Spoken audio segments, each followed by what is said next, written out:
to be a really great experience. And just so you know, a little bit of housekeeping before I pass it over to Jim. Oh, I see a Chile. We've got a Chile. We've got Hawaii. We're moving around the world here. Baltimore. A little bit of housekeeping. You guys are all going to be muted on the watching end. So if you have questions, you're going to enter them into the chat, and then we're going to field the questions through the chat. So no reason trying to unmute yourself and talk. You will be manually muted and your questions can be answered in the chat. That just makes it easier for us as presenters to be able to present without being accidentally interrupted. Little bit of housekeeping as well. We've also changed the time schedule. We've bumped a few things up so that we're not ending at 6:15, 6:30.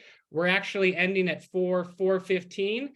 So our production team is going to drop the new Run a Show into the chat shortly, and you guys can click on that and check out exactly how it's going to run. But we're trying to shorten it a little bit so that you guys aren't on your computer all day for 8 or 9 hours straight. It's still the exact same amount of content. We've just shortened a few of the breaks in between.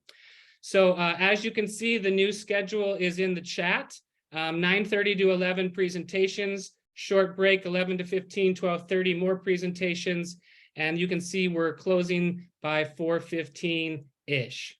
All right. With that said, essentially that is the housekeeping that you need to know for now. I'm going to pass it over to someone I'm very excited to be here with today, the father of modern microdosing, and a big reason of why we are all here, Dr. James Fadiman, PhD. All right. Well, good morning. Assuming you're in the same time zone I am, or whatever day it is, we are incredibly grateful to see you and to be seen by you. This has not been easy. Esalen has been magnificent in overcoming a lot of difficulties. We weren't able to open the road so that we're not physically at Esalen, but we are scattered about so that even if there are power outages or other problems, California, for those of you that don't know, is underwater, most of it. We're floating and with you. So today is remarkable that you're here and that you're excited and that you want to know what we're doing and you want to know way before you're going to read about a little, a tiny little article about something in science. Microdosing is everywhere, and it's having an enormous number of effects that science has not yet caught up with. Fortunately, one of our guests, Connor Murray, is one of the scientists who's ahead of most of the other scientists. We're going to deal with spiritual sides. Rachael has two levels, two presentations that are quite different. Adam, who you've met, is the guiding light and the inventor and the kind of pusher and innovator for all of this. And we will be answering as many questions as we can. This is not one of those formal meetings where you're going to be overwhelmed with vocabulary you don't understand and pretend you do. We actually want you to know what we're up to and what it's about and where it's going. So welcome, welcome, welcome. Adam? Thanks, Jim. Just had to unmute me. So before we go, since we've got these two beautiful individuals on the screen, I would just ask Connor, could you just introduce yourself real quick? And then Connor, when you're done, if you could pass it over to Rachael. After Rachael is done, it's going to come back to me, and I'm going to be presenting on the ancestral and historical use of microdosing. So go ahead and take it away, Connor. Sure. Thanks, Adam. My name is Connor Murray. I'm a neuroscientist at UCLA. Really happy to be here. Super psyched to present some new data on the neuroscience of microdosing. So that'll be, I think, a little bit after lunch.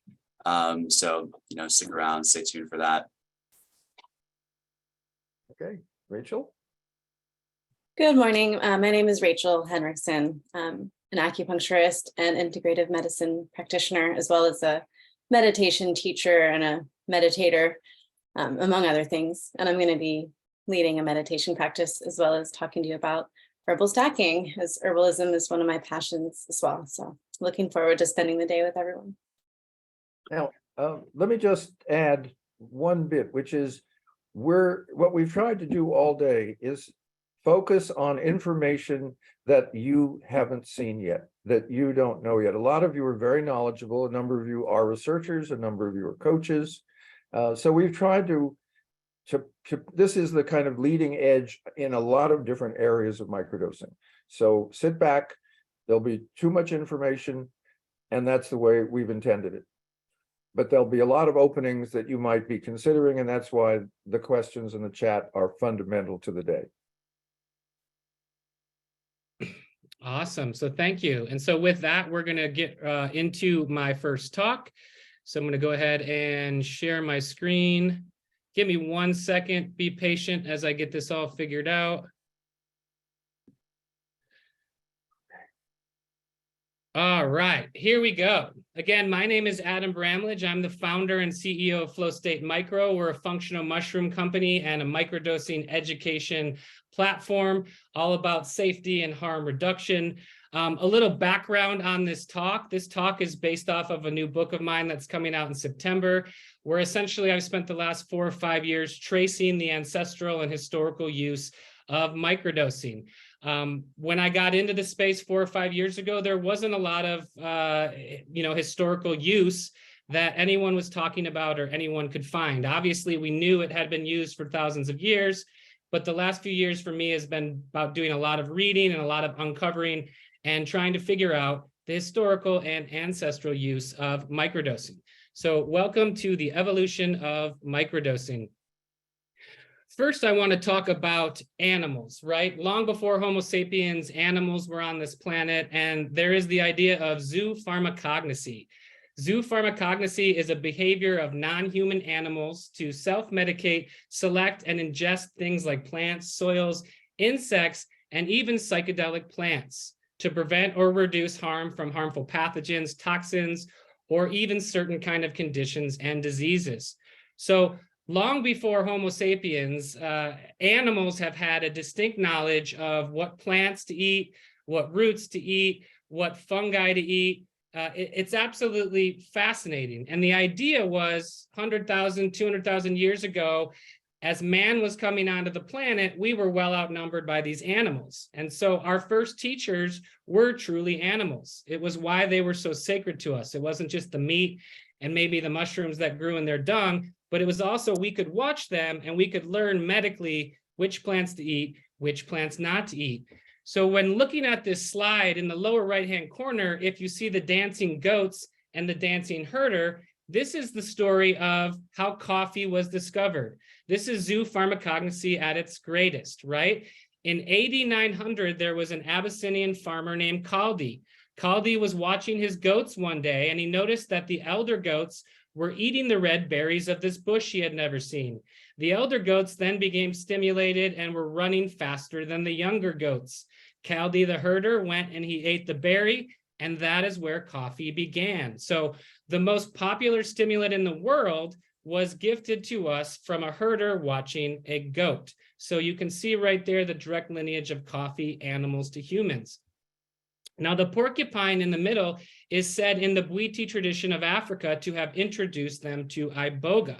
We'll talk more about the Bwiti tradition a little bit later, but we've got the porcupine here to show you that it introduced Bwiti to iboga. And we've also got the sloth. And the sloth is said, along with the llama, to have introduced the Andean people to the coca leaf, which is sacred and microdosed within their community. We're going to move on from zoopharmacognosy now to the potential beginning of microdosing within the Homo sapien species or race.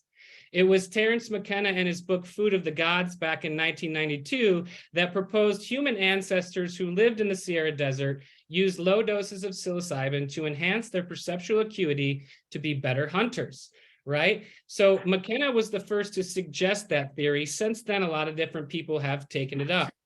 His idea was that small amounts of psilocybin would have dilated the pupils, pupillary dilation, which would have improved visual acuity and the ability for them to see not only during the day, but at night. The ability for them to see, animals through camouflage or even ripe red berries from a distance. McKenna also theorized within the stoned ape hypothesis that these small doses potentially would have made them better hunters, would have made them better tool makers, would have stimulated them when they were on the hike.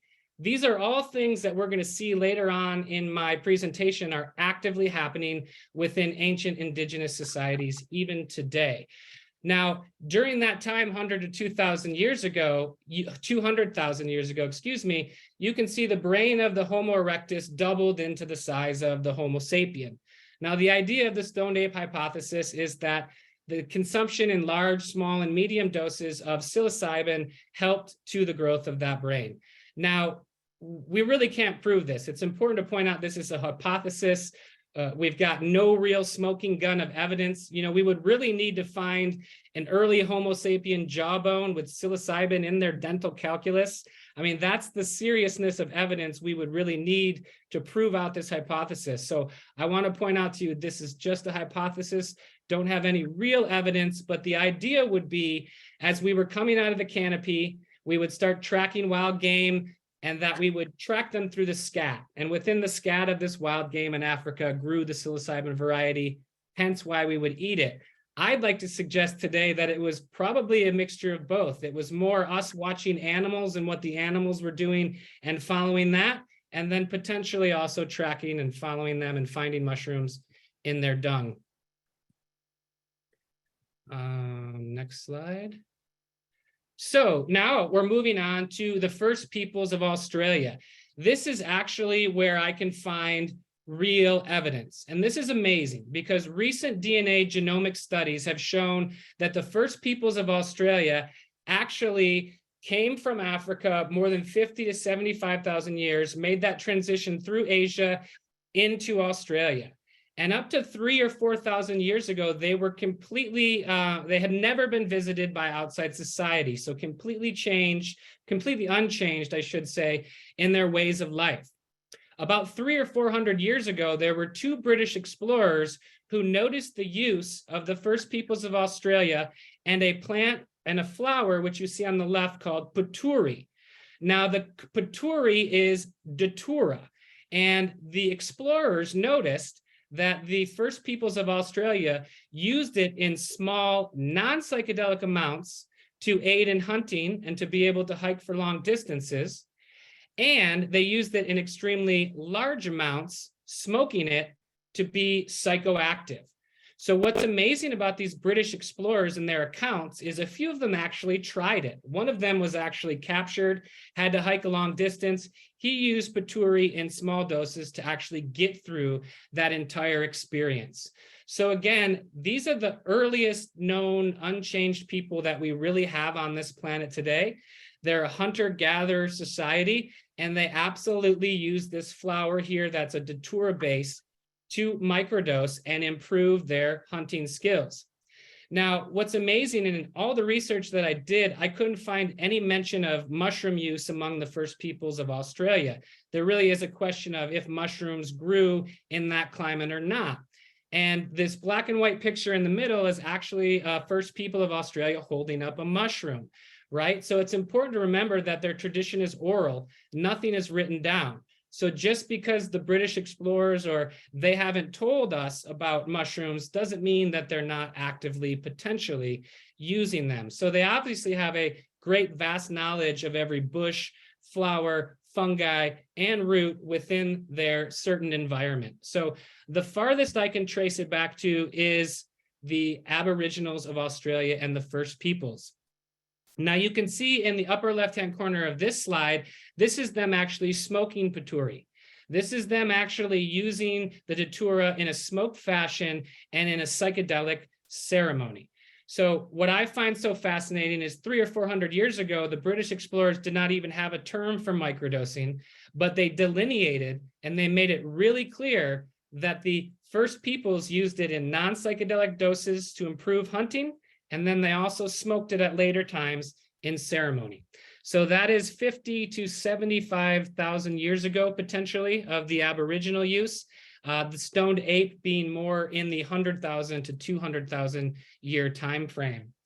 So we're going to jump from Australia now back to North Africa to Algiers, where we have the oldest known psychedelic mushroom cave painting.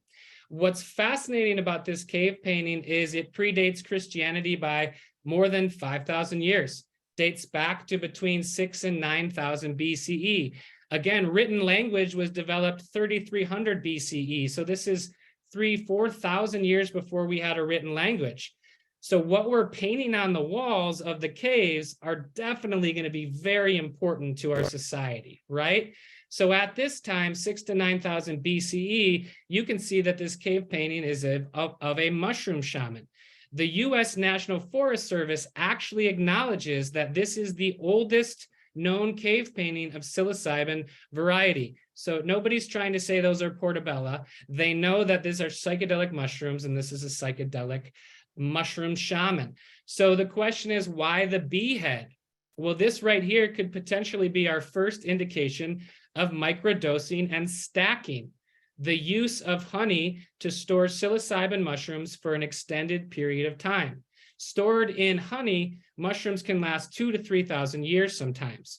So honey was a tool that these ancient people were using in unison with their psilocybin use.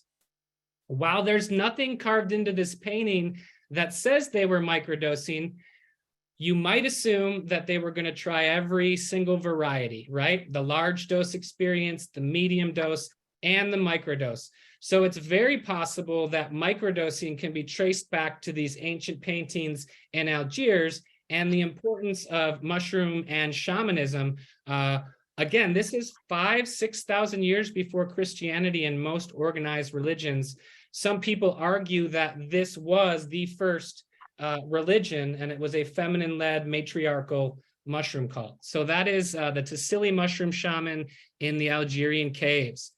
So this is a closer look at some more cave paintings from that time period. Again, pre-language, pre-written language. It shows you how important mushroom use was among these people. If you look at the gentleman in the lower right-hand corner next to the bee shaman, he's holding a mushroom in his hand, and then there are all the dots leading to the third eye of what is a mushroom head. I mean, in my mind, that's saying there's some kind of information or knowledge or energy or enlightenment that's coming from these mushrooms. These dancing shamans are in the same cave as this bee shaman. If you look at some of the hand-drawn black and white versions, you see that there's 1, 2, 3, 4, 6 different shamans dancing together, holding their mushrooms, all going into their head. So you can see how important the use of mushrooms were for early man, 9,000 BCE. Now, if you look in the upper left-hand corner, this is the Selvo Pasquale mural, the one with the bull and all of the mushrooms in the lower left-hand corner. This mural comes from Spain, thousands of miles away, and it comes from 2,000 or 3,000 years later, after the Algerian murals. So it's interesting. I want to point out that, again, pre-written language, and you've got a society in Africa that's carving mushroom bee-headed shamans, and then you've got a society in Spain that is also carving in mushrooms. Now, what's fascinating about the Selvo Pasquale mural is that mycologists today were able to identify that those mushrooms, from the detail in the gills up close, as well as the stem, are actually the Psilocybe hispanica variety, which grows actively outside of the cave and throughout the region. And so maybe the question is, why the bull or the cow above the mushrooms? Well, the mushrooms grow in the cow dung. So without the cow, you don't have the mushrooms. So you can see 4,000, 5,000, 6,000 BCE, thousands of miles from Africa in Spain, you've got another society that worship these mushrooms. So now we're going to go to Africa briefly and talk about the Bwiti and the Sands tribe. There is potential discussion of the Bwiti tribe. They obviously use iboga in large doses, but there's also been some talk of them using it in low doses as well. And then to the right of the Bwiti tribe, we've got the Sands tribe down in the southern side of Africa. And they've also been known to use kanna in small doses, not only for hunting, but also as an aphrodisiac of sorts, which I've also heard for iboga in the Bwiti tribe. So again, you can see we've got the cave paintings in northern Africa. We've got the cave paintings in Spain, we've got the Bwiti tribe, we've got the Sand tribe. All of these ancient indigenous cultures are using different plants, fungi, or even flowers that have psychedelic properties in small doses to enhance their hunting and gathering techniques. We're going to then now go over to Europe, and we're going to talk about the Eleusinian mysteries and the use of ergot. For those of you that don't know, ergot is a fungus. You can see it in the middle picture growing off of the wheat that happens on wheat during a rainy season. If there's a super rainy season and the wheat doesn't have the ability to dry out, ergot will form. What's fascinating is ergot has extremely psychedelic properties, and the ancient Greeks and Romans and the people in the Eleusinian mysteries knew about them and used them in large doses to take people on this journey once in a lifetime at Eleusis. What's fascinating as well is that midwives and doulas during that time and even present day are said to have also used ergot in small doses to bring on childbirth, but also to help constrict with the blood flow after the birth of a child. So for a long time, ergot has been used in small doses to aid in childbirth. What's interesting is you'll see years later that Albert Hofmann was also looking at ergot as a potential to help in things like childbirth. So important to point out that ergot was also microdosed in small doses to aid in childbirth and bleeding that might happen after the birth of the child. This takes us to the sacred llama and the Incan people. And again, back to zoo pharmacognosy and the folklore and direct story from a people being that a sacred animal introduced us to our sacred medicine or plant. And the story goes that Napi, the sacred llama, was coming down with his herder from the highlands, and he began to chew on the coca leaf. The llama was stimulated. The herder saw that, and that is how the Andean people learned of the use of coca leaf, of chewing the coca, and then later turning it into a tea. Now, coca leaf is a very different strength than pure isolated cocaine, completely different, right? So when these individuals are chewing it, as you can see the older gentleman in the upper left-hand corner, in small doses, it is said to alleviate altitude sickness. It's said to help with things like headaches and a mild upset stomach. So for things in our society that we might treat with Tylenol or aspirin, this society is actually using small doses of coca leaf to treat certain things. For tourists or non-locals who fly into a place like Peru and experience the altitude sickness, one of the first things they're offered at the hotel or a restaurant is coca tea to help with what they're feeling from that extreme elevation. So you can see in the Inca people that they do, through chewing the coca leaf, microdose it, stimulates them, helps them on hikes, but the coca leaf was given to them directly from the sacred llama. This takes us to the Tucano tribe and jaguar eyes. And again, this is one of my favorite stories, and actually can be a direct link to the idea of visual acuity and, do these small doses actually make us better hunters? Amongst the Tucano tribe, they learned about the ayahuasca vine from watching jaguars. They would watch jaguars gnaw on the vine, and then they believed that they gnawed on the vine too and used it in small doses, that they would actually get jaguar eyes. They believed that it would dilate their pupils, which we all see in large doses of psychedelics. It dilates our pupils. And through that pupil dilation, they believed that they'd be able to see at night, they'd be able to see the hunting spirits, and it would actively make them better hunters. So again, in the Tucano tribe, you can see that there's that direct correlation of zoopharmacognosy, of an indigenous society watching the animals to see which plants are medicinal and beneficial to them, not only as hunters, but also potentially as a community. This takes us to the Huichol people and their sacred peyote hunt. The Huichol people and the Raramari, or the Tarahumara, who you're going to hear about next, both hold peyote sacred, and they both tell the story that peyote was brought to their society by the sacred deer. The story goes that each step the sacred deer took, a peyote cactus sprung out of its footstep. So the Huichol people directly thank the deer for their discovery of peyote. Now, the Huichol people only microdose peyote one time a year, and that is on their sacred peyote hunt. What they actually do is they hike hundreds of miles to the sacred peyote land, and the first member to find a peyote button shares it with the entire group. They all microdose peyote, and they spend the rest of their day finding all of their peyote cactuses for the year. Now, as soon as they've gathered all of their cactuses, that microdose goes away quickly, and they have a large dose ceremony to celebrate. But it's interesting that I was able to find that when someone finds the first cacti, that they share it with the whole group and everybody microdoses. So again, the Huichol people are mainly using it in large doses, but one time a year, the Huichol people microdose peyote as they're out hunting it. And I think that's fascinating because we see all of these indigenous first peoples that are using it to help in hunting animals.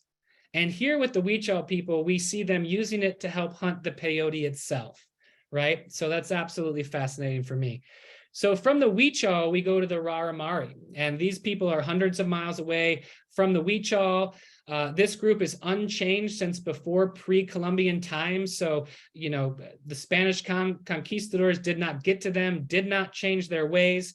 Their ways have been unchanged for hundreds of years. And even today, they microdose peyote, and they use microdosing of peyote to run extremely long distances. And they're actually called persistence hunters, excuse me. And what a persistence hunter is it's a hunter that can run an animal down for 10 to 20 to 100 miles to the point where the animal just falls over dead.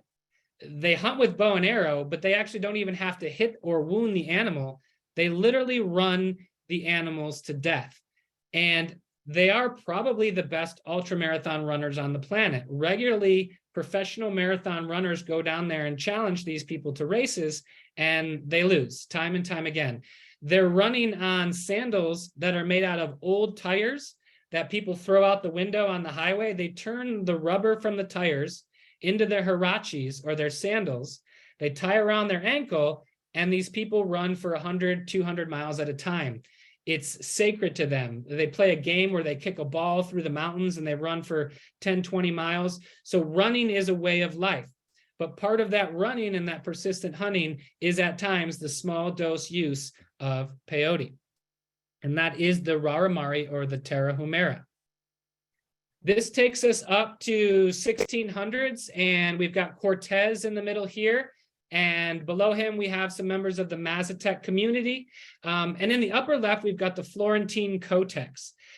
This book goes back to, I believe, the 1600s and was written by Bernardo Sahagun. He was a friar. He was there to convert the people. And in the Florentine Codex, he makes reference to the Mazatec people using small amounts of mushrooms to treat things like rheumatism, headaches, this and that. It also mentions later the use of large dose mushrooms. So it's a very, very brief mention in the Florentine Codex of small use of mushrooms amongst the local peoples. Now, what's fascinating about Cortez is although he was slaughtering the locals and telling them that they weren't allowed to use psychedelics and taking away that use from the locals, he was actually microdosing his troops small amounts of peyote to help them hike long distances in their heavy steel armor.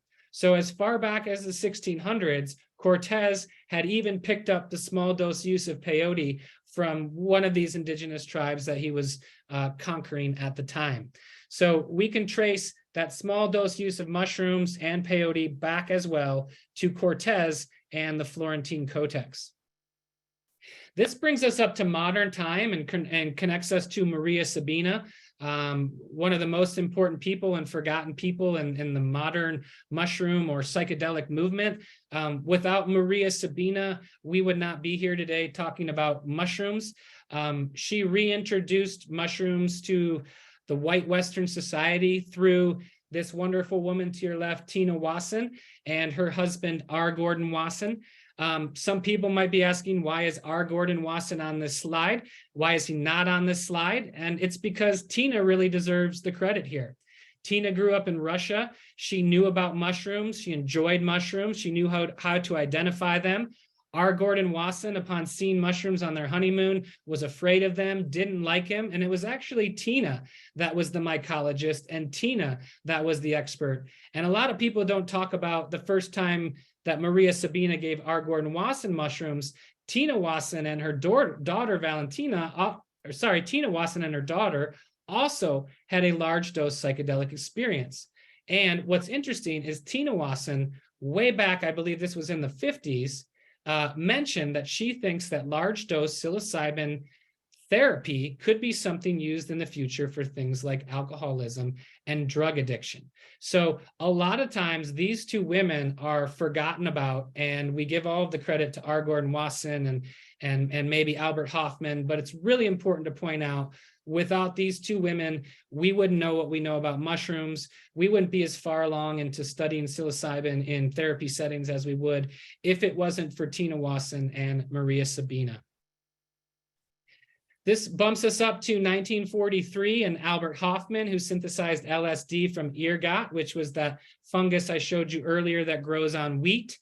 3 different occasions in 1943, Albert Hofmann microdosed LSD while he was in a military base as part of the Swiss Army. Pretty uneventful experiences. He wrote about them in his journal. It seems like the second or third time he took a little bit too much. It wasn't actually a microdose. But that's the first time he mentions microdosing. Not too much talk about it throughout his life until the end of his life, the last 2 decades of his life. He spoke more than once about microdosing. His dose was 20 micrograms, which is a little high on today's scale, but he used to like to take 20 micrograms, hike amongst the tall trees, as he used to say. So that was something that was talked about in the later years of his life. Again, Albert Hofmann lived to be 102. So from Albert Hofmann, that takes us up to this amazing gentleman here and this groundbreaking and revolutionary book, The Psychedelic Explorer's Guide.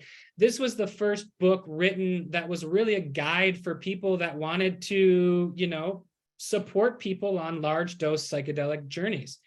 But for me and for a lot of people in microdosing, what was more important about this book was chapter 15, where he wrote about whether or not subperceptual doses of psychedelics could be beneficial.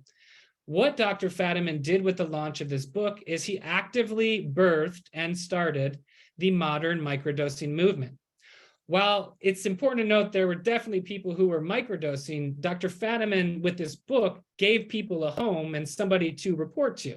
And after this book came out, Dr. Fadiman began to receive thousands of emails from, I believe, 52 different countries around the world, sharing with him all the different ways that microdosing has helped people. From that, Dr. Fadiman developed a protocol. He asked his friends who were already into psychedelics if they could try it out and get back to him. And from there, he became the father and the champion of microdosing. During the last 12 years, there haven't been very many big names from the psychedelic community that want to touch microdosing.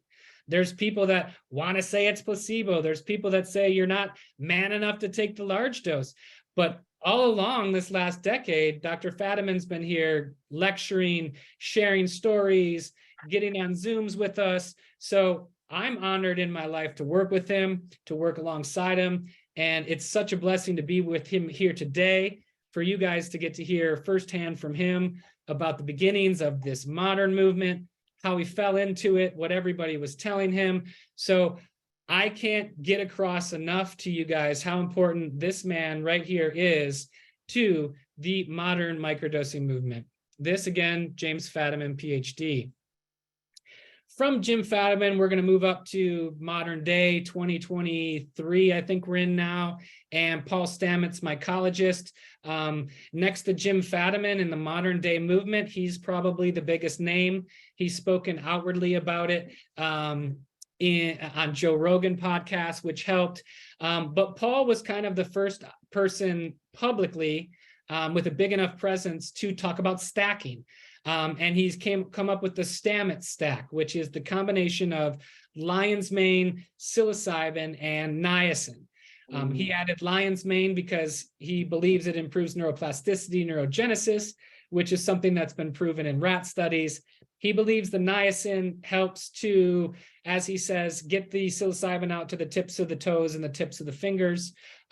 So he kind of was the first in modern times to introduce the idea of stacking other herbs, functional mushrooms, or things with psilocybin to kind of give it an entourage effect and make it somewhat more effective. So Paul Stamets is also important for giving us the Stamets protocol, which is 5 days on, 2 days off, or 4 days on, 3 days off.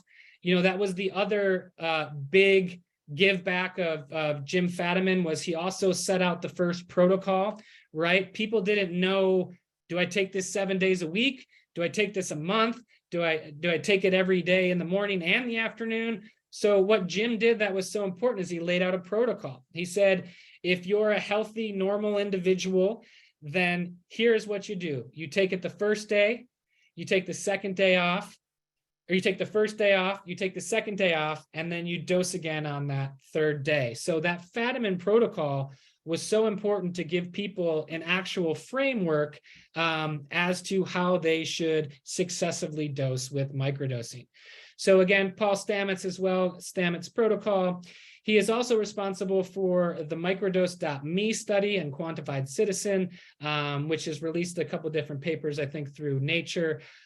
So right now, two biggest names, Paul Stamets and James Fadiman, PhD. We've got Jim here with us later today, and that is it for me on the ancestral history talk of microdosing.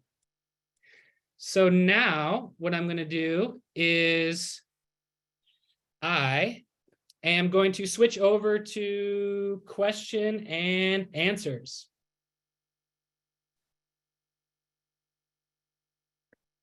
So if there are questions that you may have for me or this conversation, if you could throw them in the chat, or if they've been coming in while I've been presenting, maybe someone on the Esalen team could let me know. But we've got about a half hour right now. And if you guys have any questions regarding what you've just learned from me, you can go ahead and put that in the chat. And just to clear something up real quick, I have gotten a couple of direct messages that say, where can I buy psychedelics? I don't sell psychedelics. You're not here today to be sold psychedelics. So please don't send me direct messages asking me where you get psychedelics. That's not going to happen. Nature provides, not me. So the question should just be sent in the chat. I see what everyone sends in the chat. So all you have to do if you have a question is type it into the meeting chat, and I should be able to see it. Great. So we've got our first questions coming in. Let's see. And they're coming in hot. So give me a second. What are the effects on the brain of microdosing, and how does it compare to a classic stimulant? Hey, Jim and Connor, why don't you guys unmute yourself, and I'm going to engage you in some of these questions because I think you guys might be able to answer them as well as I can. Okay. So, Jim, do you want to touch that one? Oh, no, I want Connor to touch that. Oh, Connor. I've got some data on this, and I'll just kind of give a little bit of a teaser, but when we talk about stimulants, we usually think about something that acts on the dopamine system. So we're thinking about cocaine, amphetamines, methamphetamine. How those drugs work is they're going to block what they call the reuptake of dopamine. They're going to flood the brain with dopamine, and that's what's really going to drive this sort of speediness that you get with those types of stimulants. That's not how psychedelics work. That's not how a microdose works.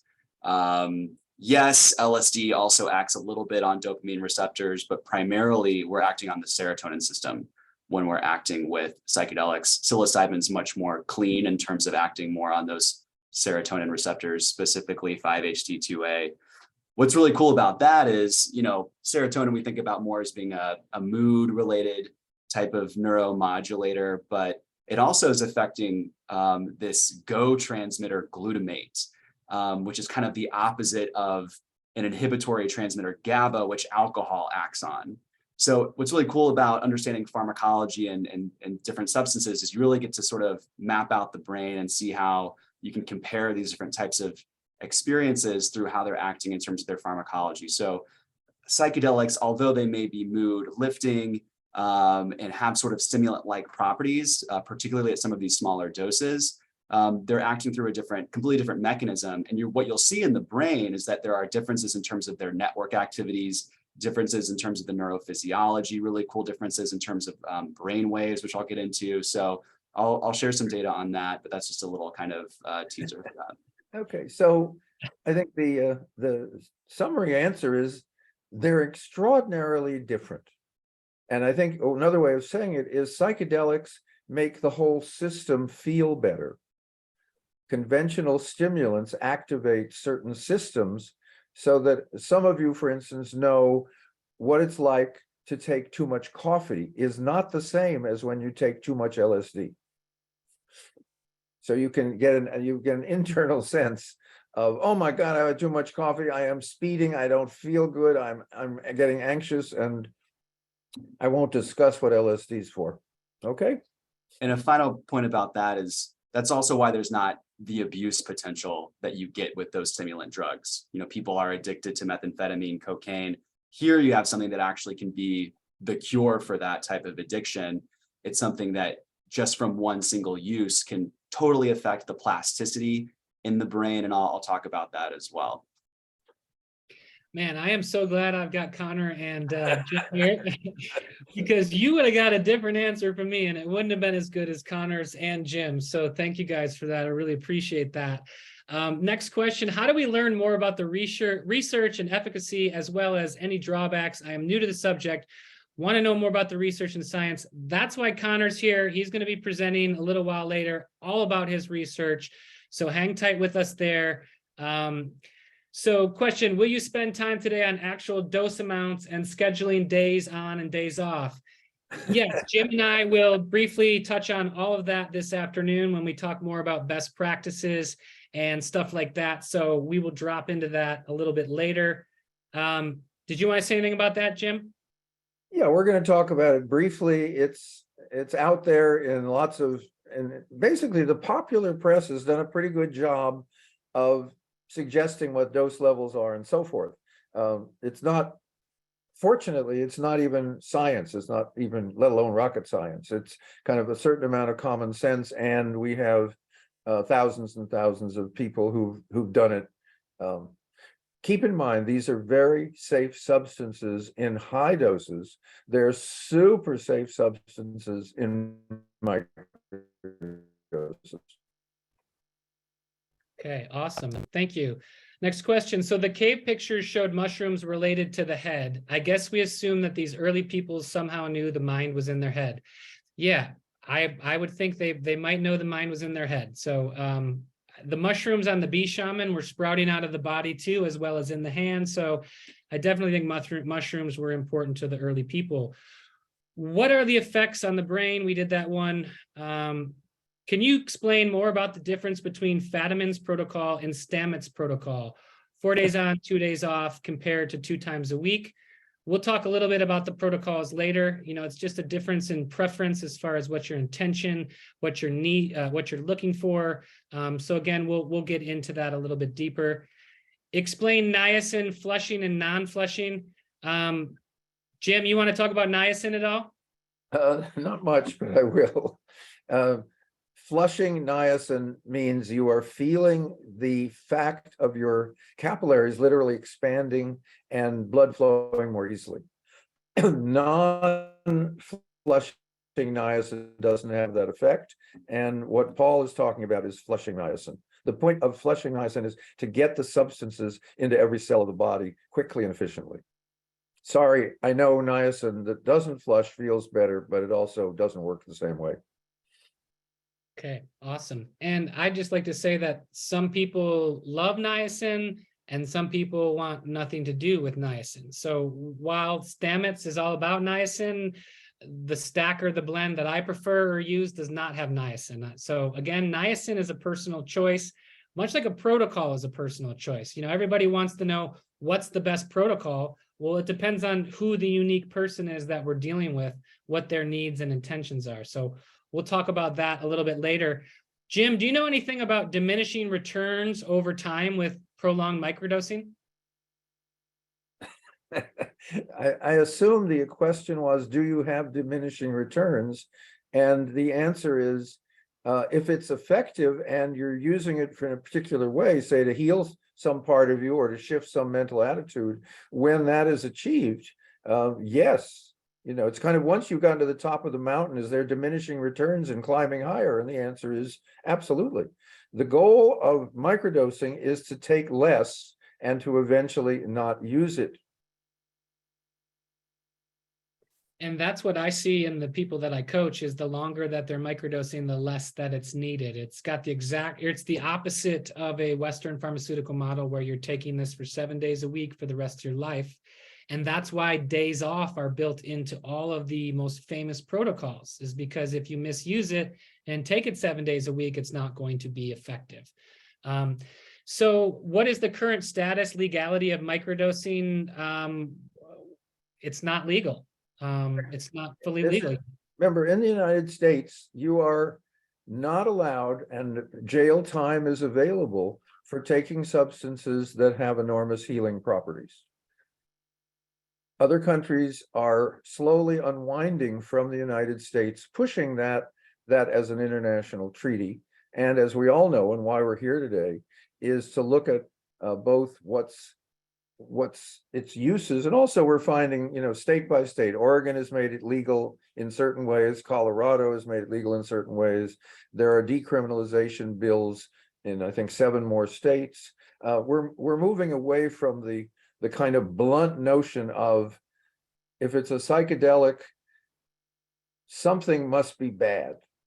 And we'll look at the fact that there was never any scientific or medical reason for making psychedelics illegal. It was entirely a political question from the Nixon administration, and we'll probably mention it briefly sometime during the day.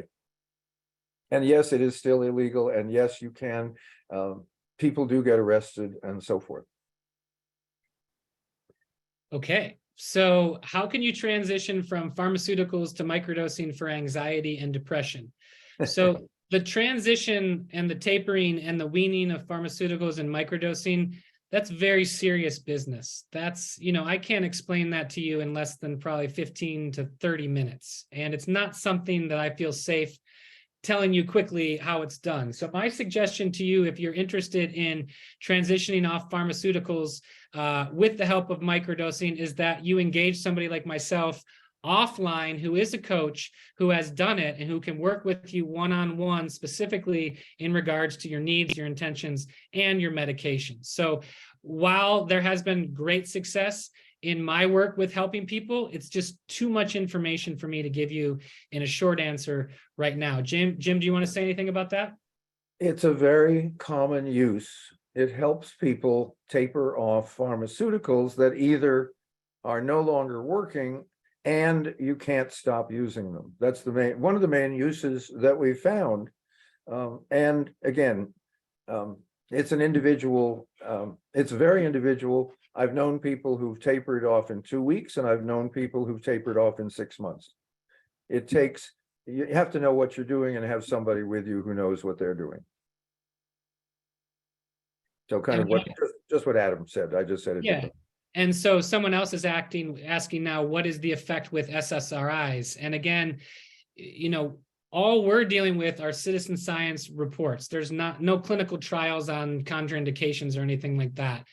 But what Jim has seen over the course of many years, and what I've seen, is that, they don't tend to contraindicate with all of the SSRIs like you think they might. And people have had success weaning off of psychopharmaceuticals very, very slowly with the help of microdosing. But again, this is all citizen scientists and firsthand accounts, not backed in research or clinical trials. Yeah, and we'll cover a few cases of what it feels like when someone is tapering. It's a good Awesome. question and a very important one. Okay. So when you microdose, how is your mood altered? And is the mood baseline always uplifted? No, usually, yes. Anyone that, anything that says, is it true for everybody all the time? The answer is always no. Okay. Nothing works for everybody, nothing's bad for everybody, and so forth and so on. On the whole, people who microdose report they feel better. That may mean less pain, that may mean less anxiety, that may mean less depression, that may mean just less of the angst that all of us have a little bit when we think of the way the world is. That's an effect. Beyond that, and for some people, it's not true at all. They have a terrible time, they feel worse, and they stop. Not for I do them. want to add to that is that in the laboratory, we do placebo-controlled studies on this. And so different people might have different reactions. But if you take a sample of about 25 people in the Chicago area and you bring them in the lab and you tell them that there's a drug study they're involved in, you don't know what you're going to get, whether it's going to be a hallucinogen or a cannabinoid or a stimulant or a sedative. They come in, they have a placebo day, they have a day where they have a small dose of LSD, and they'll report on improved mood. And so I'll show you some of those data. So on average, there are these increases in mood on those days that they microdose for sure. Whether that's something that sustains after a month or so of microdosing, that's where the placebo-controlled research needs to go next. So I'll kind of speak a little bit about that. Yeah, thank you, Connor. That's great. And I'd like to point out that it's not a magic pill, right? The idea that every time you microdose, it's going to be a great day. You're going to be stimulated the exact same way. You're not going to be challenged. I mean, it's not always rainbows and butterflies. Sometimes your microdose day might be really challenging. It might access some hidden emotions and some hidden feelings that you haven't, gotten clean with in a while. And it might be a really, really challenging day.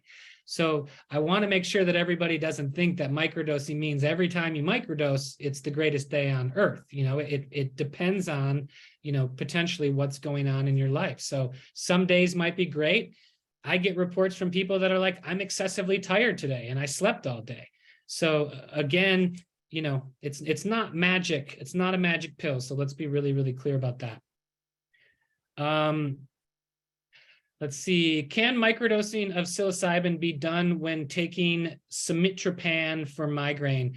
So anybody that's got like medication questions, or you want to know how your medications would work with microdosing, you can reach out to me offline. That's what I do personally with people, but that's serious business. We have to take time.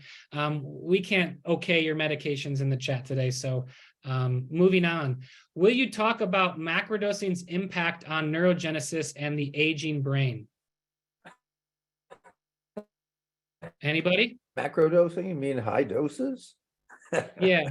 No, high dose. no, I don't want to talk about it. Okay. So In again, my talk, I'll kind of do a little bit of a comparison about microdosing in terms of plasticity relative to the macrodoses.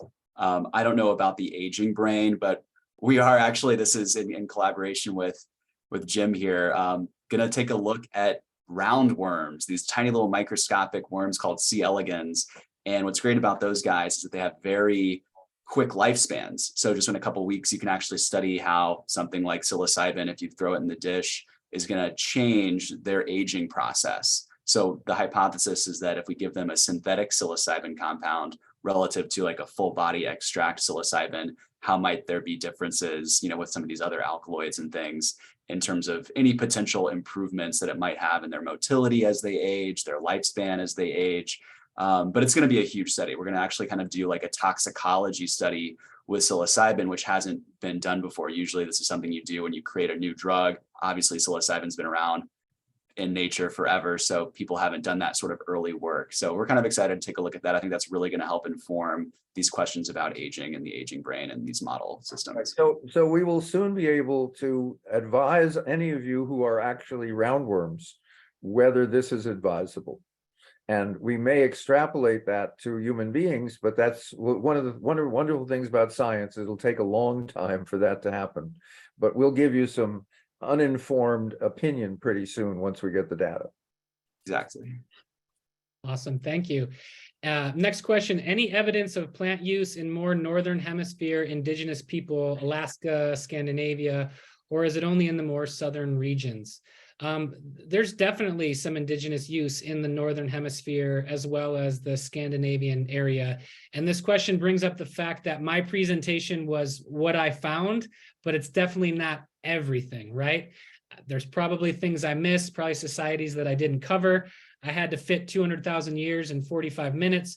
So with that said, one of the societies that I didn't mention was the Siberian shamans and their use of Amanita muscaria. We know that dates back, thousands of years as well. So yes, probably in the Northern Hemisphere as well. Peyote, again, coming up from Mexico into some American Indian traditions. Jim, do you have anything to say on that? Yeah, we have evidence of peyote use in the Americas, above Mexico. I believe it's 5,000 BC. This is a tomb of a shaman. Amanita muscaria is well known across the kind of cold countries. And there's a book out on Amanita muscaria where 3,000 people have reported in on their use. Keep in mind, Amanita muscaria, if you look at a mushroom book, says toxic, toxic, toxic. That is 100% correct at high doses. It is, and it's really terrible in many ways. Microdose, it turns out to be an amazing discovery. There's a Russian physician who did this work. It's perhaps more useful in more situations than psilocybin. And we're just starting now to look at it. As I scan the research and the gossip and the newspaper articles, Amanita muscaria is coming up. There are a couple of companies now selling it. It is legal, and again, the only thing that is aware of it, it is genuinely toxic at high doses. Don't be stupid. Okay, awesome.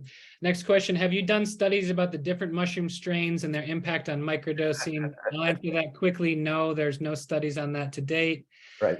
This is a good one here for you, Jim. Thank you for sharing your passion. How do you purpose this subject to elders struggling with aging and dying on a casual and supportive way to relieve pain, stress, and anxiety?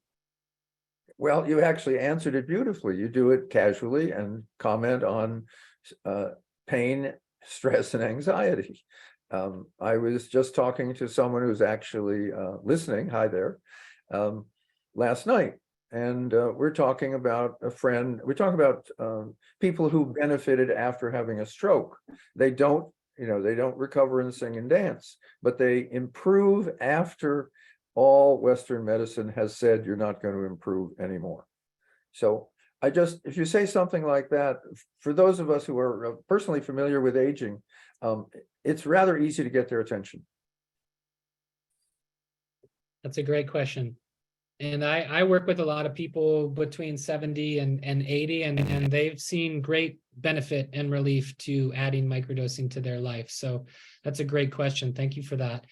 Jim, will you talk about, okay, so if I see a question in the chat and it says macrodosing, I'm just going to change the question to microdosing, because I want to remind everybody that we're experts on small doses here today, and that's what we're learning about. It's not large doses, okay? So will you also talk about contraindications and people who should avoid microdosing? Jim, are there certain people that should avoid microdosing? Well, that's actually a hard question. The nice thing is, if people microdose once and they find that it's not comfortable, pleasant, acceptable, and so forth, they stop. The parallel is going to a restaurant, and a lot of people have told you it's fantastic. You go to the restaurant, your meal is terrible. You don't keep going back, even if your friends continue to like it. So one of the nice things about microdosing is it's sufficiently safe that we really have no cases so far of anyone having serious problems. And what we found, and Adam knows this more than I do, almost all of the negative side effects that people report go away when you cut their dose in half. We're talking very low doses, but it turns out there are some people who take an incredibly low dose, maybe a tenth of the bottom of what we think is the dose range, and that's enough. Now, let me just make it clear, and this is a genuine, real number from a real professor of chemistry. I asked how many molecules are there in a microgram of LSD? Meaning, is there enough to go around? 1.54 quadrillion molecules in a millionth of a gram of LSD. So there's really enough to go around almost, every cell of the body a number of times. That's why microdoses are so interesting. It's just a matter of scale. If I say, I'm going to give you something that has, 1.54 quadrillion something, you're going to think, you're going to bring some huge truck into the room. But the fact is that the reality of scale in the physical world of molecules is there's a lot to go around. So microdoses work because there's a lot of it in the smallest possible dose. Yeah, and I would just say that somebody that's going through immense loss or grief, they just lost their dog or someone they love in their life, microdosing might not be great for you because it can amplify emotions, right? If there are people that, are on certain medications that do certain things, they probably should be careful about microdosing and combining this, right? So although go ahead, Jim. Let me give you a grief story. Early on, call from people, a couple in San Francisco, and they said, we're microdosing and should we continue? And I said, what's your question? They said, well, we just lost our apartment. Remember, this is San Francisco. That doesn't mean there's another apartment. We've just lost and we're both physically sick. And our cat is also perhaps dying. I said, I don't think it's a very good time to microdose. And they said, thank you very much. We're going to continue microdosing. A couple of days later, I got a note saying, you're right, we're stopping.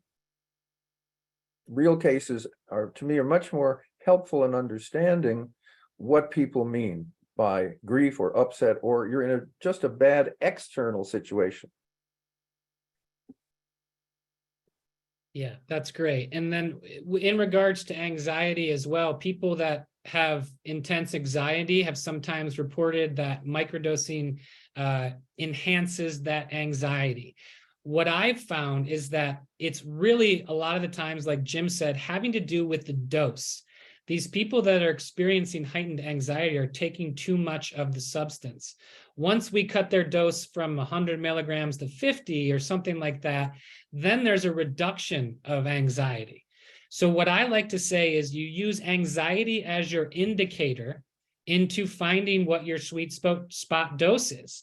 If you take an amount of a microdose and your anxiety has risen, it's too strong of a dose. If you've taken the dose and your anxiety has lessened, you've probably found your sweet spot. So you can use things like anxiety to try and figure out whether or not you've taken the right dose. Next question, is there any historical record of Christian faiths using psychedelics? There's a couple great books I would point out to whoever sent this question because there is some evidence. One would be The Psychedelic Gospels by Dr. Jerry and Julie Brown, which is a fascinating book where this couple traveled throughout Europe and discovered all of these hidden mushrooms hidden within Christian frescoes from the 11th, 12th, and 1300s.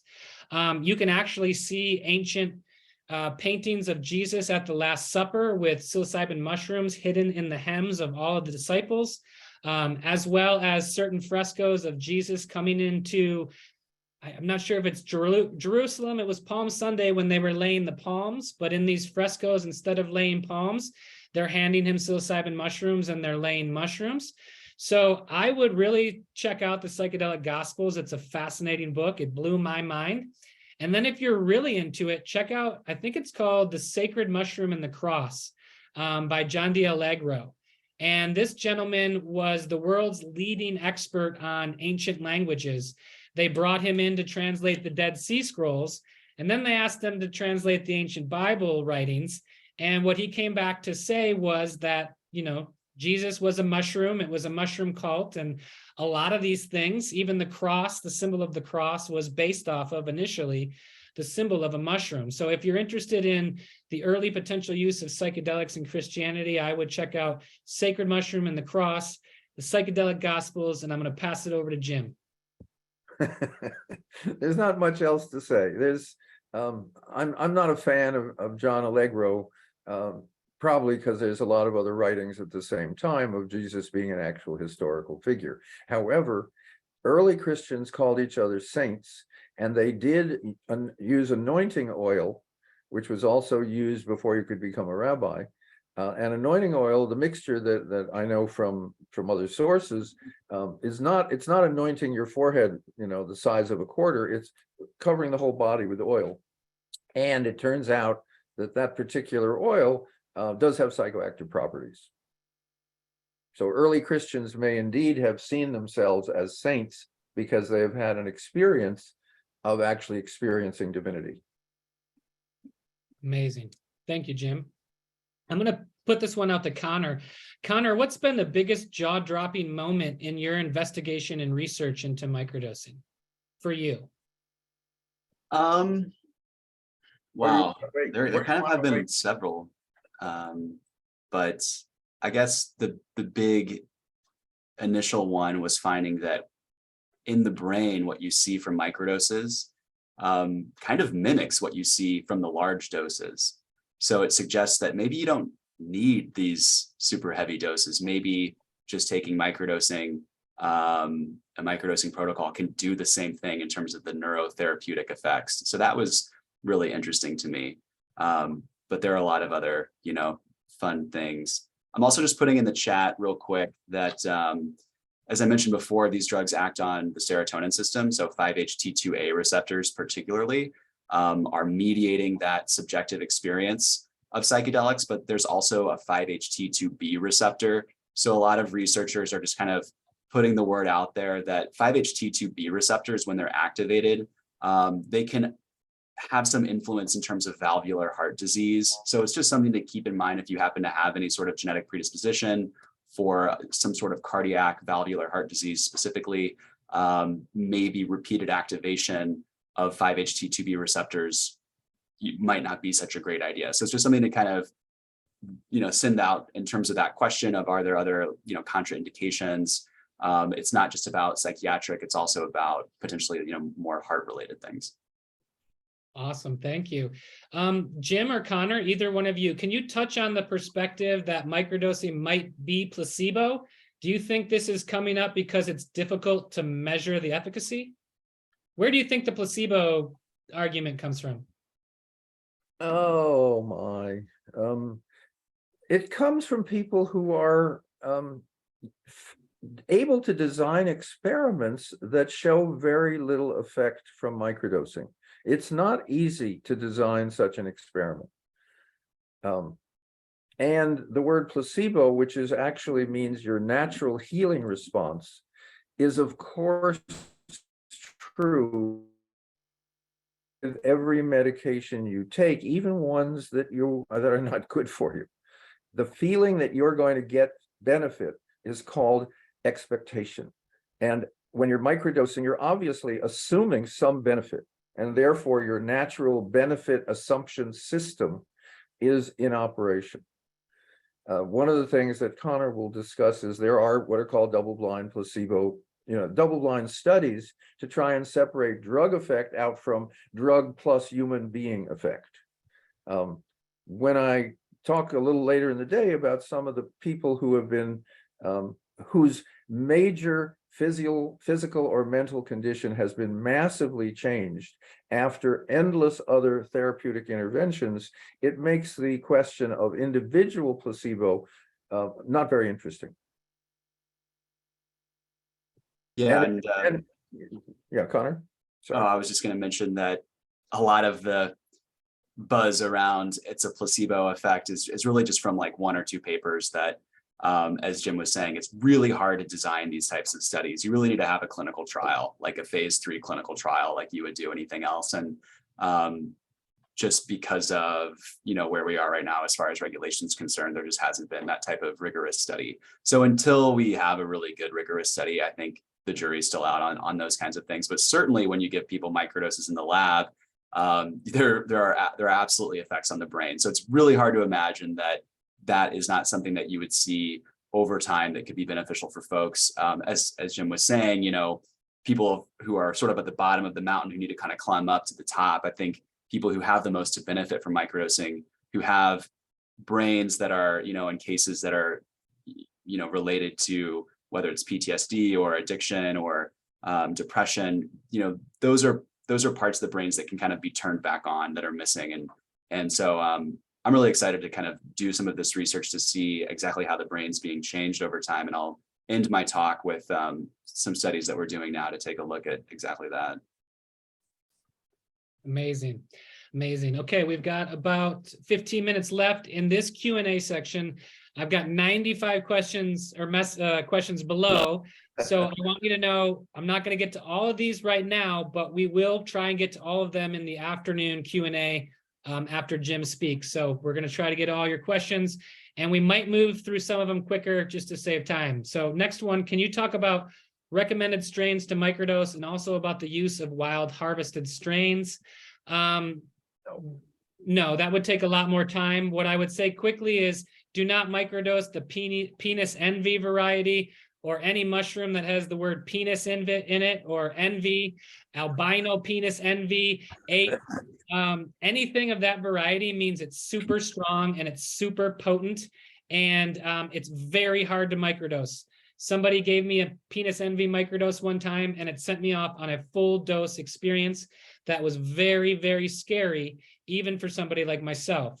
So what I'd say quickly is no penis envy, nothing with the word penis. Thai variety, golden teacher are very, very stable and good ones. Jim, do you want to say anything? No, I think that was a wonderful story. Okay, great. And so yes, it is possible to misuse microdoses. I'm really impressed. It is, and I've been there, and it can be really scary when you're with your friends and they turn into lizards, and you weren't prepared for that. All right. So yep. Next question. I am currently taking Adderall for ADHD. I find that the combination of psilocybin and Adderall created anxiety. I've tried spacing them out, which helps, but it still creates a level of anxiety that takes away from the goal of the focus. Any advice would be appreciated. Thanks. Jim. Yeah, get a coach. And while you're doing that, start cutting down your Adderall. You're taking, the combination is, you just reported it, and it's kind of common sense. You reported that it's too much. So either lower your microdose or lower your Adderall, whichever you feel is a healthier drug. And yes, I have, I don't know, dozens and dozens of cases of people who have tapered off Adderall. And the one comment was from a graduate student, gee, it has all the effects of Adderall, but none of the crash. So, Adderall is, and also get it clear, Adderall is addicting in a conventional sense that heroin is addicting. Yes, you can get it from your pharmacist, and yes, you can, it is the second most misused drug misuse. And quote, misuse is the wrong term because marijuana is their first drug, alcohol, of course, above that. So Adderall is a dangerous, addictive drug, particularly for younger people. Yeah, and I know that there's coaches listening right now. I know I'm a coach. I know there's coaches you can find on the internet, but if you're combining Adderall with psilocybin, you really need some guidance. Essentially what you're doing is you're doubling up these medications, when in reality, if you were working with somebody who knew how to taper it, you would be slowly trying to taper it to the place where, you're just microdosing for Adderall, and then slowly over time, you're not even microdosing. So any specific questions today where people want us to diagnose your medications, and we can't do that for you in 5 minutes, okay? You need to reach out to a professional like myself or somebody offline, and we can more talk about how you properly taper and contraindications. Let me ask you this, Jim. In the last decade, have you seen a lot of reports of contraindications with psychopharmaceuticals and microdosing? Remarkably few. There's a list published by the Microdosing Institute in the Netherlands of about 180 substances that people have reported that they have microdosed while taking the medication. Now, that's different from taking it to get off the medication. The question that I heard was, I like Adderall and I like microdosing. How about I stack them? And the answer is that, and the questioner said it wasn't working. And so we agree with the questioner. Microdosing doesn't seem to do that much. I mean, many medications still do the work they're supposed to do. Connor, am I saying something where I should not do that?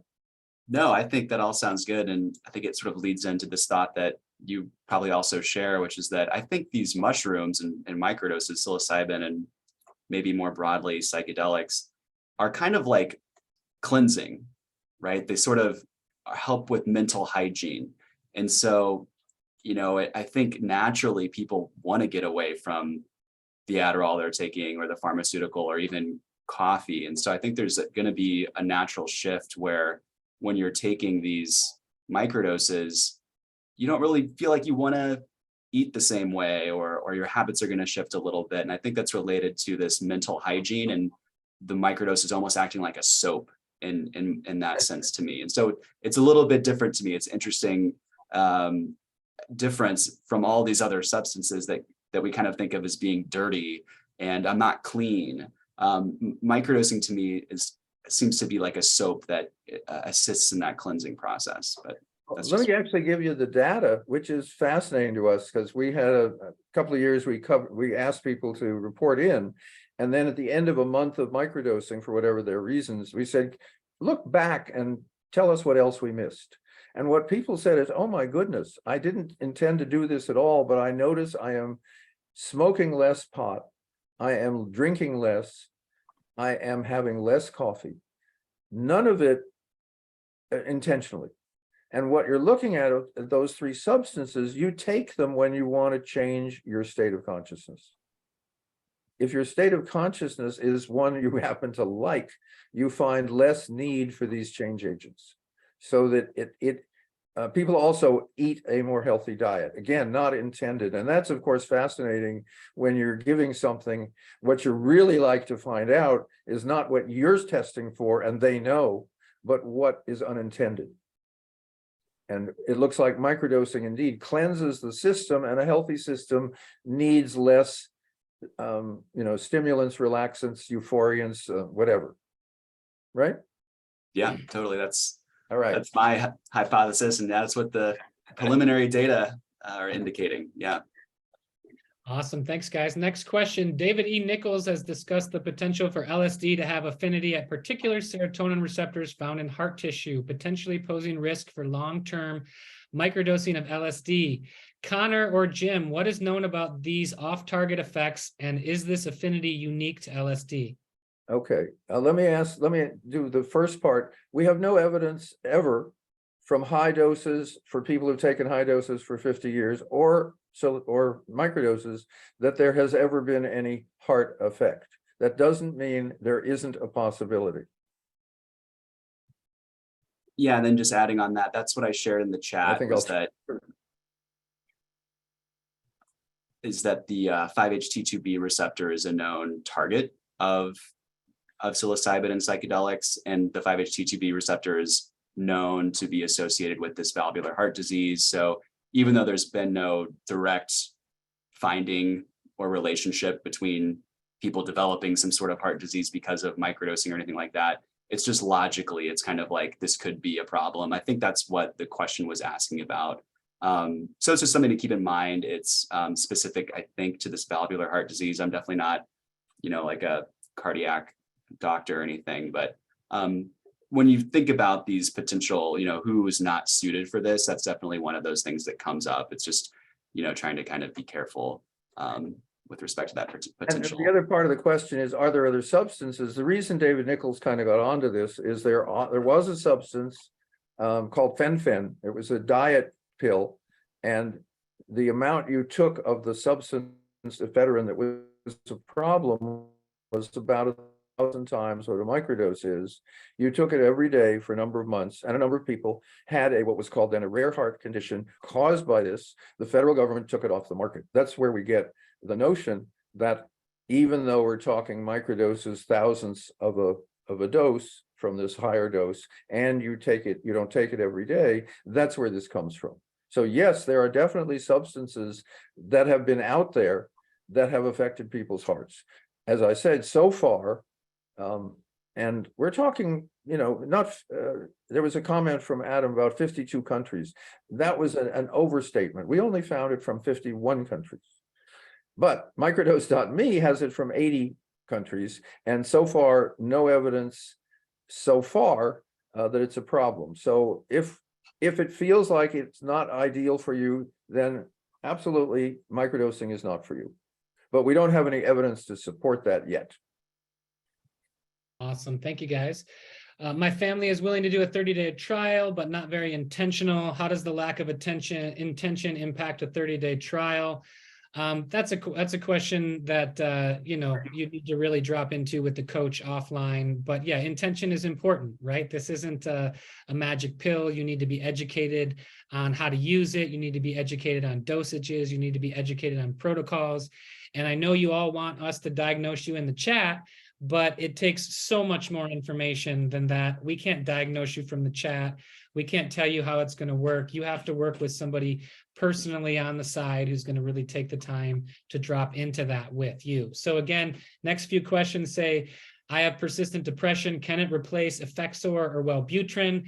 Again, what I'd say to you is, in my own work, we've had lots of success replacing antidepressants, but it's a long, safe, carefully planned out process. It's not like you just stop taking this and start taking this. So again, you really need to work with somebody who's had success with these types of medications.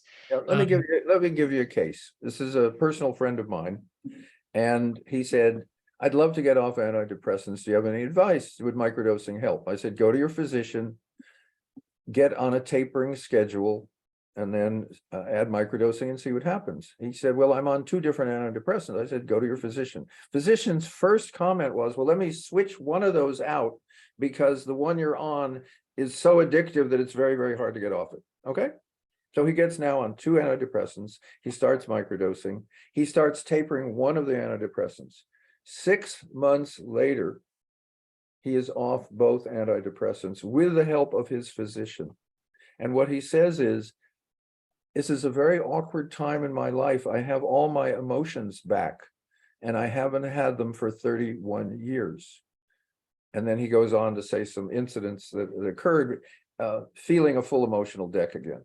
So that's an example of how tapering works, with guidance, with support, with time, and in this case, and in many of Adam's people, success. Awesome. Thank you. Next question. It seems the foundation and history of psychedelics is rooted in the practices of BIPOC people and women. If the movement is to be broadened and inclusive, can you share who are the leaders in the field who are women and people of color? Yeah, just off quickly, Hanifa Washington is an amazing woman in the space. Michaela De La Mico. Whoever sent this question, you can reach out to me directly, Adam at Flow State Micro. I'll send you a full list of amazing people, BIPOC people and women in the movement. So thank you for that. How does tolerance work? Jim, do you want to talk about tolerance at all? Until Connor interrupts me. Tolerance is the notion, and it's true, we know in high dose, that if you're taking something too often, your system doesn't react anymore. So you can take a high dose of psychedelics on Monday, you see God, anacondas eat you, whatever's happening, and you say, well, that was fantastic. I think I'll do that on Tuesday. On Tuesday, it's pretty exciting. The flowers still turn around and turn into little people, but it's not quite as exciting. And then on Wednesday, you say, well, this is a wonderful week. I'll do it again. And on Wednesday, nothing happens. You say, well, I'll just have to up the dose. So on Thursday, you take double the amount and nothing happens. That's what tolerance feels like from the inside. It is your system saying, for reasons that we don't understand, and probably with a mechanism that we don't understand, your system is not taking in the same kinds of effects. So that's what we're talking about. The reason that all the protocols, and there are lots of them, have time off is because that seems to be a good idea. It seems to be the best way to work with these medications. We don't know that that's a necessity, but that's what we've all come up with. individuals quite outside of any kind of coaching have come up with the same idea. Is that okay, Connor? Yeah, Sounds anything, great. anything on tolerance from you, Connor? Just that those serotonin receptors are, plastic. So when you hit them, they like to kind of go away a little bit. And so that's why this tolerance, builds up. And that's part of the reason why it's not a very abusive type of thing, because you try to hit it again the next day and nothing's really happening. So yeah, it's just an interesting kind of tidbit about that system. Yeah, and what's fascinating is I remember there was research done in the 50s with LSD where they found after 3 days of consecutive dosing, it had 0 to no effect. And that after 3 days of taking it off, you seem to get your tolerance back. What's fascinating about microdosing is it has benefits on the day off, right? And some people report that the day off, even the second day off, is better than the day on. So people have to realize that these protocols build in days off that are just as good as the days on. And that's really hard for people in a Western medical pop a pill culture to think that, wait, I can still feel the benefits of this the following day when I didn't take it. But psychedelics in large and small doses have an afterglow, right? In that large dose, your afterglow is a little longer. And in that small dose, your afterglow could go up to 48 hours of time. So what's so fascinating about microdosing is as it begins to build up in your system, your days off become better than your days on, and you're taking it less and less and less. So that brings us... Let me change this. As when you're taking microdosing, it doesn't build up in your system builds up and it goes away. That's the distinction. And it is. Remember, we've all been brought up on medications that are symptom suppressing. Microdosing is health inducing. It's a different paradigm. Okay, beautiful. That brings us to 11 o'clock, which is our first bio break, a first ability for you guys to use the bathroom, get a little snack, get a little bit of water. So we're going to pause here. It's 11 o'clock and Rachel is going to be coming on at 11:15. So go ahead and get yourself some water, use the bathroom, step outside, whatever you need to do. But we're going to take a 15-minute break and we'll be back at 11:15 with Rachel. Thank you, guys.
It's a sense of what you need to say.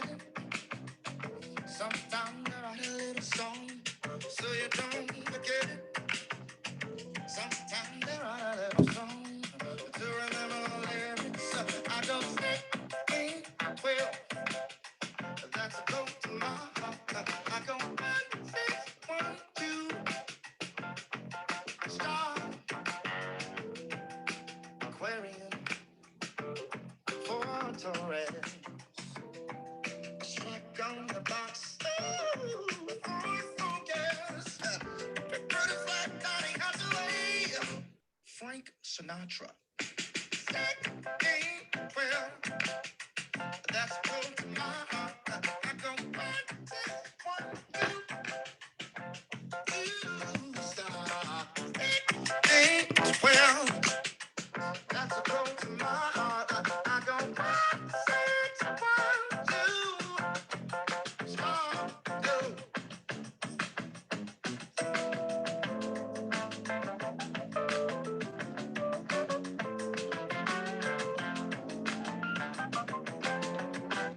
Peace of mind, a friend of mine. Whoa,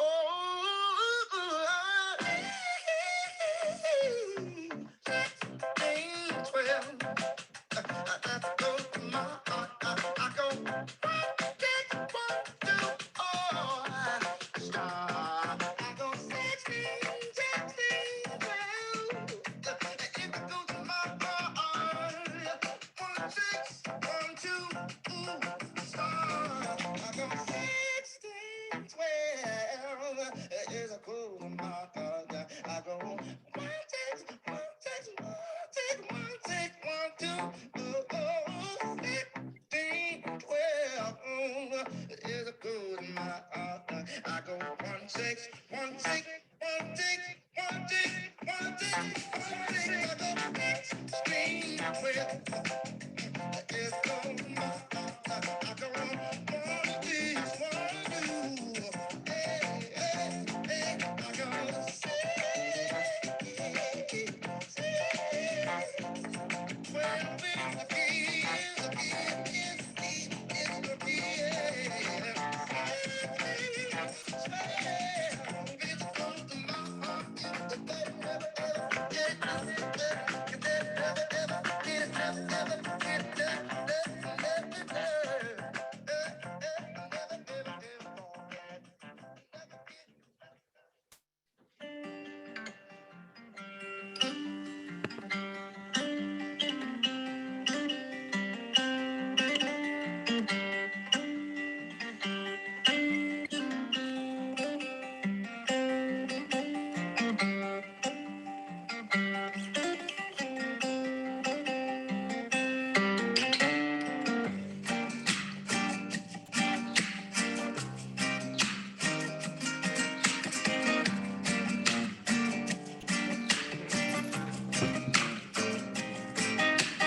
Wise men say that rushing is violence, and so is your silence when it's rooted in compliance. To stand firm in loving defiance, make Archer alliance, give voice to the fire.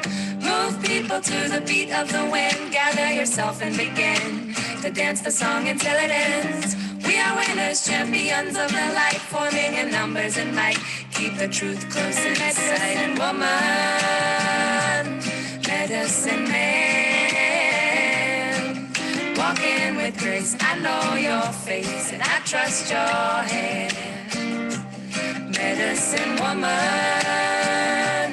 medicine man, walking with grace. I know your face and I trust your hand.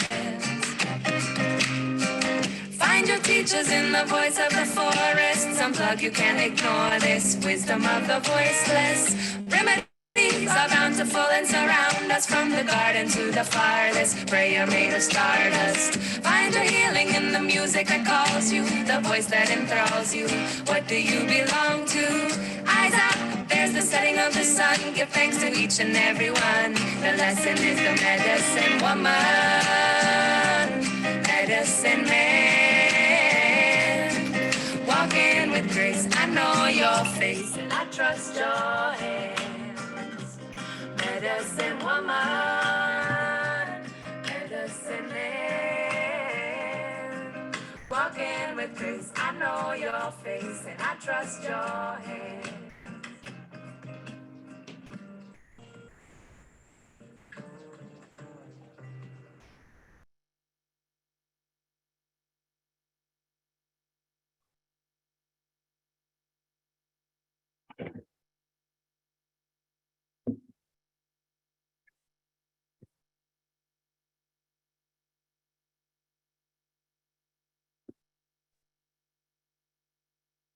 Greetings, everyone. I think maybe we have just a few minutes until we're back from our break. I'm not totally sure. So I just might wait a moment for everyone to come.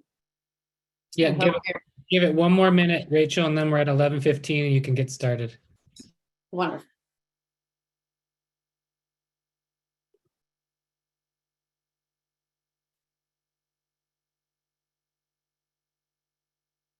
So nice to see your smiling faces. What a joy.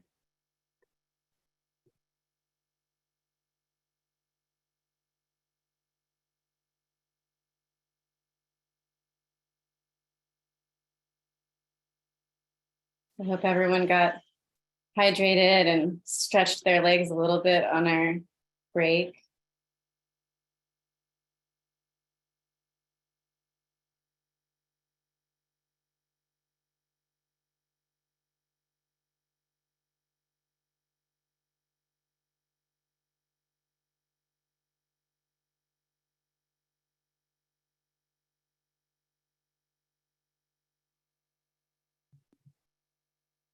Okay, so it is now 11:15, and I'll just start a little bit just talking about meditation before we begin, in case people are still trickling in from having a little recess. So, meditation techniques have been around for thousands of years. And fortunately for us, many different traditions and cultures have practiced techniques and developed them. And there are hundreds, if not thousands, of different meditational methods from different cultures, from different time periods. Modern methods like transcendental meditation or mindfulness kind of derive from older non-secular practice. And it's just really fortunate that so many people throughout history have actually spent time working with the mind. So my experience with meditation is that we can really tap into a method that works for us, much like microdosing. Different things kind of work for different people slightly. And so trying to find something that works for you is really ideal. And so today I'm going to try to practice a couple different short meditations. For those of you who don't meditate, 30 minutes might seem like a lot of time to meditate. And so I just kind of want to share with you some of the different techniques that exist so that you might have the idea that there might be a method for you. And the idea of meditating in terms of physical and mental and social well-being has been well researched and studied, and it's really helpful and effective. And something that meditation can do is really help us gain agency over our minds and over our thoughts, so that we have some ability to control and affect what's going on in our heads and our brains, and actually decide what we'd like to think about, and really decide, as we're having thoughts all day, and thoughts are like kind of a river of experience always flowing through our minds, and with our modern worlds, it's super busy. And so thoughts are always coming, and meditation can kind of provide a perspective of not always identifying with those thoughts, and maybe choosing which thoughts we'd like to dive into and develop, and what thoughts we'd like to let flow on by. And so we can be more present. And so there's been some research out there that says that about 50% of people spend their waking hours thinking about something other than what they're doing. And this split of focus actually contributes to making people less happy. And so, I think we're all here partially because we're interested in our health. And so, taking advantage and tapping into the benefits of microdosing, and then combining those benefits with meditational practice of some sort, can be really beneficial to helping our brains and helping our neurons and helping the pathways that we do grow with this accelerated and improved neurogenesis to be pathways that are influenced by positive thinking, and strengthening those positive pathways that end up resulting in us feeling better and feeling good. So, this is what we're going to do today. And traditionally, the idea that, I've studied with a couple different cultures and traditions. And in the Bon tradition, which is the indigenous pre-Buddhist tradition of Tibet, there's the idea that your feeling and your thinking combine. And when those two combine, it makes your spirit healthy. It makes your, they call it the law, but it makes your law bright and alive. And when those things are connected, that you feel good. And so a lot of practices, whether it's like neuroscience, where it's like you want to generate, clear, good feeling, and strong emotion even, and sentiment towards what you're doing, that focus and that feeling combined with those thinking actually helps your brain grow and change, and over time can actually change your whole mind and change your perspective. And so that's what we're going to do a little bit of today. And so traditionally, we're often involving breathing, visualization, mantra, and then our body posture and our movement. So before we begin, I know many of you are sitting at a computer, which is totally fine, but let's just check in with our bodies and how we feel, and try to get ourselves in a posture that's conducive to helping us focus our energy. And so that posture traditionally is that our back and our spine is straight, our heart is open, and our shoulders are open and down away from our ears. And you kind of want to feel your spine elongating, so kind of pulling from the back all the way up, and kind of in that process, your chin will tuck a little bit, but it's just to lengthen your spine in the back, and really your head is pretty straight. And so different people do different things, but you can either keep your hands face down on your knees or put your palms face up like that on your lap. And ideally, overall, when you're meditating, that your body feels comfortable, that you feel relaxed, that your belly is soft, that you don't feel like you're in a position where things hurt, because that's going to be distracting. And so whatever you need to do to feel comfortable really is the most ideal. And so our first practice is just going to be a practice of appreciation. And in the Buddhist traditions, that's called bodhicitta, which is this compassionate intent of empathy and altruism towards all beings. And it's wonderful to think beneficial thoughts about ourselves, but also really reciprocal when we extend that to the world. And so there's plenty of ways to drum up that feeling and thought. And so our first meditation, if you could join me in doing this, pretty simple. But think of a time in your life when you really needed support, or a pivotal moment, something that really changed your life, that made you who you are, that turned you from one path maybe to another, and how meaningful that was to you. And perhaps associated with that moment and support was a person, or maybe some people. And so I'll give you 10 seconds and I'll count, just to close your eyes and really think about someone who's really moved you, who's really changed your life, and who's really been there for you when you needed it. And start now.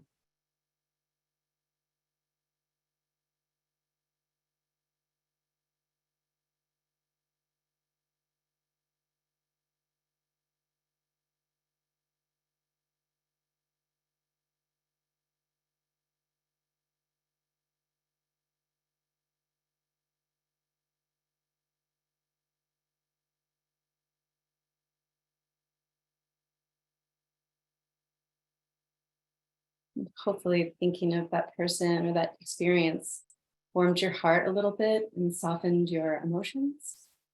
And now we'll do another 10 seconds. You can imagine that whoever that person was or people, that they know, that they somehow know how much they meant to you and how that must help them feel, if they were to know that, or if they do know that the reciprocity of that. So let's spend another 10 seconds feeling that reciprocity, how they might feel if you told them how much they've meant to you and how much they've helped you.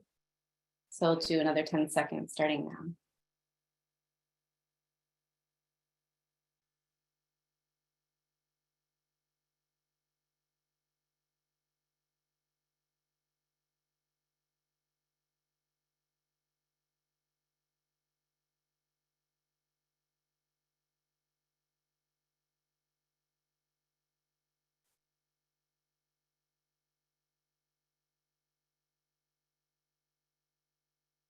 So our next 10 seconds, take that feeling and see where you are right now in your house, wherever you are in the world.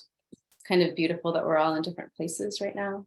And imagine that someone else in the world, or maybe even everyone else in the world, everyone here today and beyond, everyone that we all know and everyone that they know, that when they're at a time in their lives where they need support and help, that they receive it. When they're having a hard day, that they get that feeling of grace, where they can actually let go and relax, something that might shift their perspective to help them have a better experience and to feel more kindness in their lives, or more love and more support. So let's just spend 10 seconds visualizing the people in your circle or even the world receiving the support they need, and that your focus and your visualization right now is connecting that experience to them. And we'll start now.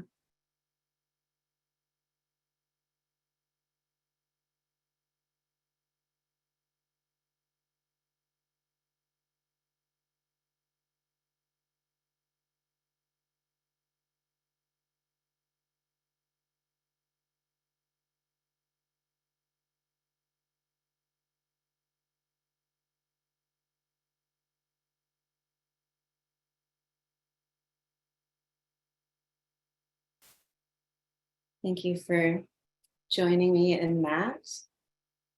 And hopefully that made us all feel a bit grounded in our bodies. And that's a practice that you can just do anytime. You know, when life seems overwhelming, if you're stressed, if you're anxious, and actually connecting to this part of ourselves and each other and the world actually enhances our feeling of well-being. And so you can do that as long as you like, anytime. It's very good for your brain and beyond. And so the next practice we'll do is also like a conceptual practice. So there's some practices where you're not conceiving of anything.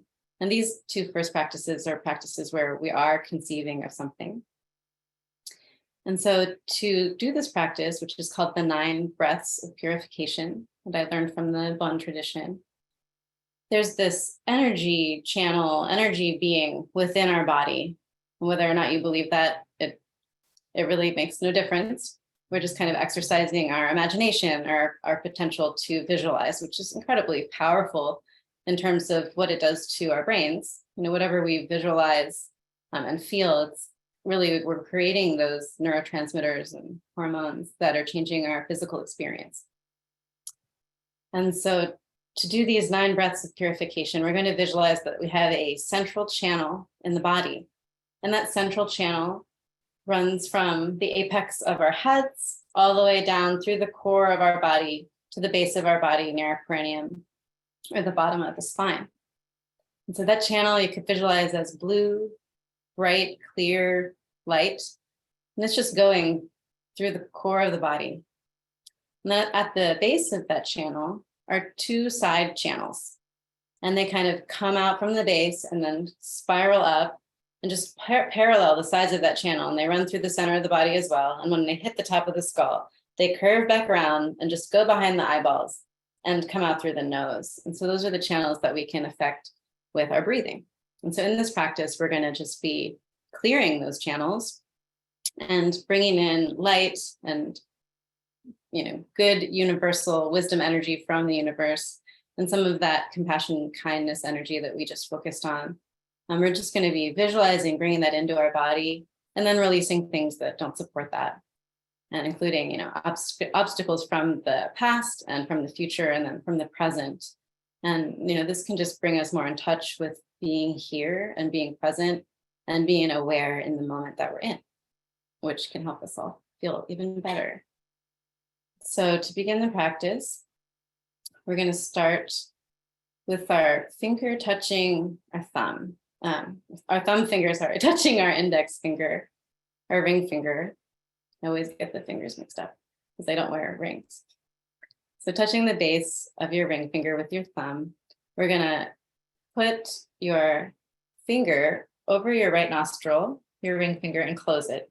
And we're going to take 3 breaths of energy, clear light in through the left nostril.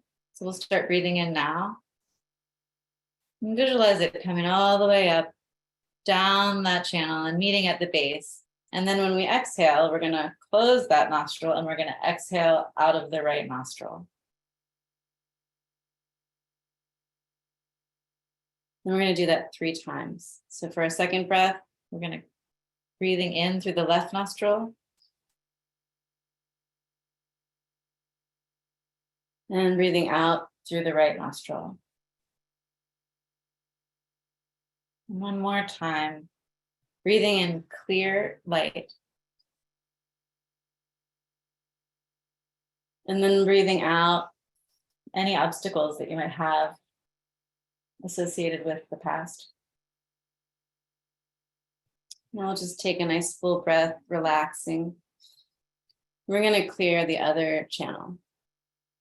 And so we're going to be breathing in the right channel, and that will be releasing our attachment to some future. Just being here now. So we're going to close the left nostril and breathe in the right. And breathing in clear light, and visualize it however feels best. And then closing the right nostril, exhaling any blockages, ideas. And breathing in the right nostril again. And breathing out the left.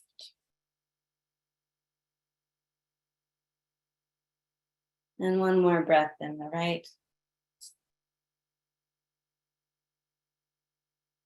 And breathing out the left. And at the end of that breath, you can just add a little extra exhale. Get it extra cleaned out. And so for the next 3 breaths, we're going to be breathing in both channels. And so we're visualizing that air coming in our nostril, going down the center core of our body. And then at the base of the spine, it's actually going to enter into that center channel and come all the way back up that golden, clear blue center channel. And so you can visualize pretty much anything that's blocking your life or anything in the present that doesn't feel good. Maybe there's some pain or anything like that, difficult emotions. You can just breathe light and breathe clarity into that with anything that feels inspiring. And then when you exhale, just visualize all of that just leaving your body. And we're going to do that 3 times. So starting now, breathing in.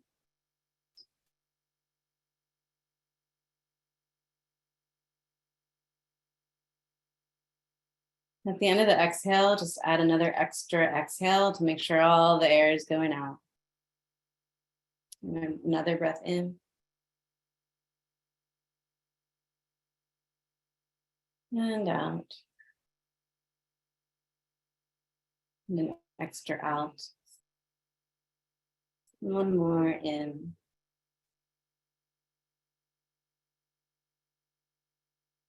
And one more out.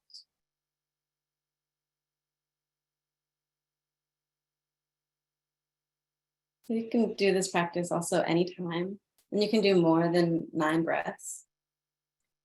It can really help with stimulating your brain bilaterally. And if your nose is stuffy or you find you can't breathe in through one nostril or the other, sometimes we have stuffy noses. You can just visualize the energy going in, visualize the air going in. And just, I think if your vision is strong and your feeling towards what you're visualizing is strong, kind of the physical body will support that. Kind of, you can treat the physical level with the energy level. In Chinese medicine and a lot of traditions, it's like you can address the body in a variety of different ways. And so vision and visualization is part of that. So the last practice I want to share with you is called calm abiding. It's also known as shamatha. And it's kind of a partner practice to Vipassana, so if you're familiar with that. And the idea with calm abiding is that you're trying to abide in calm and peace and the ease of just being present. And I learned this practice from the Nyingma tradition of Tibetan Buddhism. And having practiced it for a long time, it's really helpful. And it starts to help you be aware of when your mind is drifting and to bring it back into being present. And so the practice that we're going to do today is called counting, or the method is counting. And so we're going to count our exhales. So we're just going to sit peacefully. You can actually keep your eyes partially open if you'd like, and relaxed and your gaze focused. And the idea with this is that you can also keep your eyes closed if that's more comfortable. But the idea with keeping the eyes open is that we're actually practicing being here and being present. And so we're not disassociating, we're not going somewhere else, we're actually practicing being here. And there's all the joy and inspiration that can happen when we're just being present. And so keeping the eyes partially open and relaxed and kind of unfocused can help with being present here. And so we're going to be breathing in, and then each exhale, we're going to count. And we're going to count from 1 to 21, and then back to 1. So it's going to kind of look like this, where we're just sitting and we're breathing in. And when we exhale, that exhale is 1. And we're going to do that again, breathing in. And breathing out, that exhale is 2. So it's very few times I've done this, even practicing it for years, that I actually get to 21 and back. And losing track is definitely part of the process. We're just trying to teach ourselves that when we get distracted or caught up in our thoughts, that we can actually just bring our focus back. And so if you notice during this counting that you're thinking about lunch or walking the dog or something you left in the oven, or maybe something you left in the oven, you might have to turn off the oven. But there's nothing pressing and your thoughts don't need to be thought about right now. As soon as you notice that you're thinking about something else, just bring yourself back to counting your exhales and start again at 1. So we have about 10 minutes left of our meditation time. And so for much of that 10 minutes, we're just going to do this practice together. And I'll come in once or twice to remind you about what we're doing in case you forgot, or in case you're very far off in thoughts and need a reminder to just return to the body. And so we can begin now, just counting from 1 to 21 and back to 1, and counting the exhales.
If your mind is wandering off somewhere, no worries.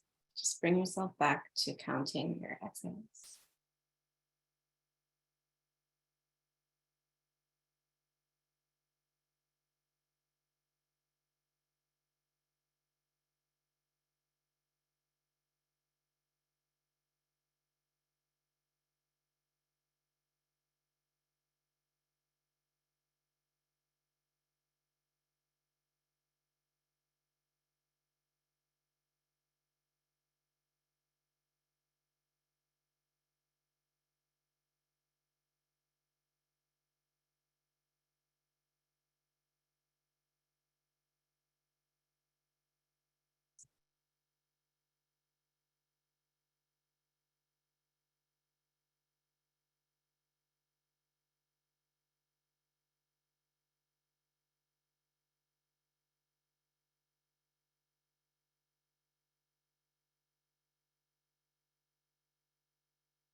If your mind is wandering off somewhere, just bring yourself back to counting the exhales.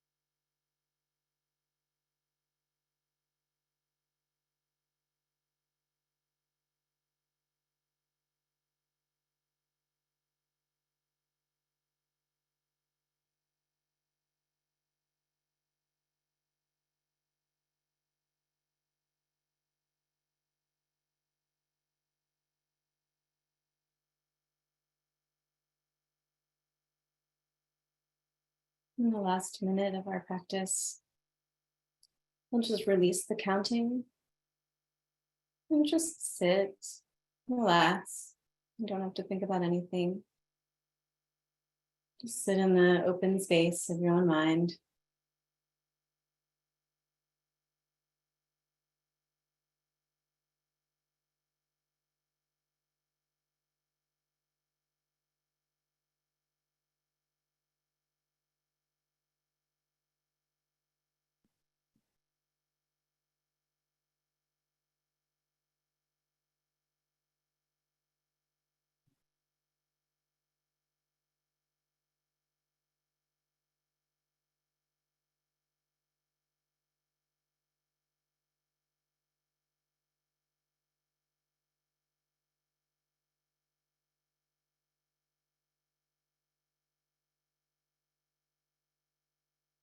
If you'd like to join me in putting our hands together and rub them a little bit, making some warmth, and just use that warmth to wash your face and your head.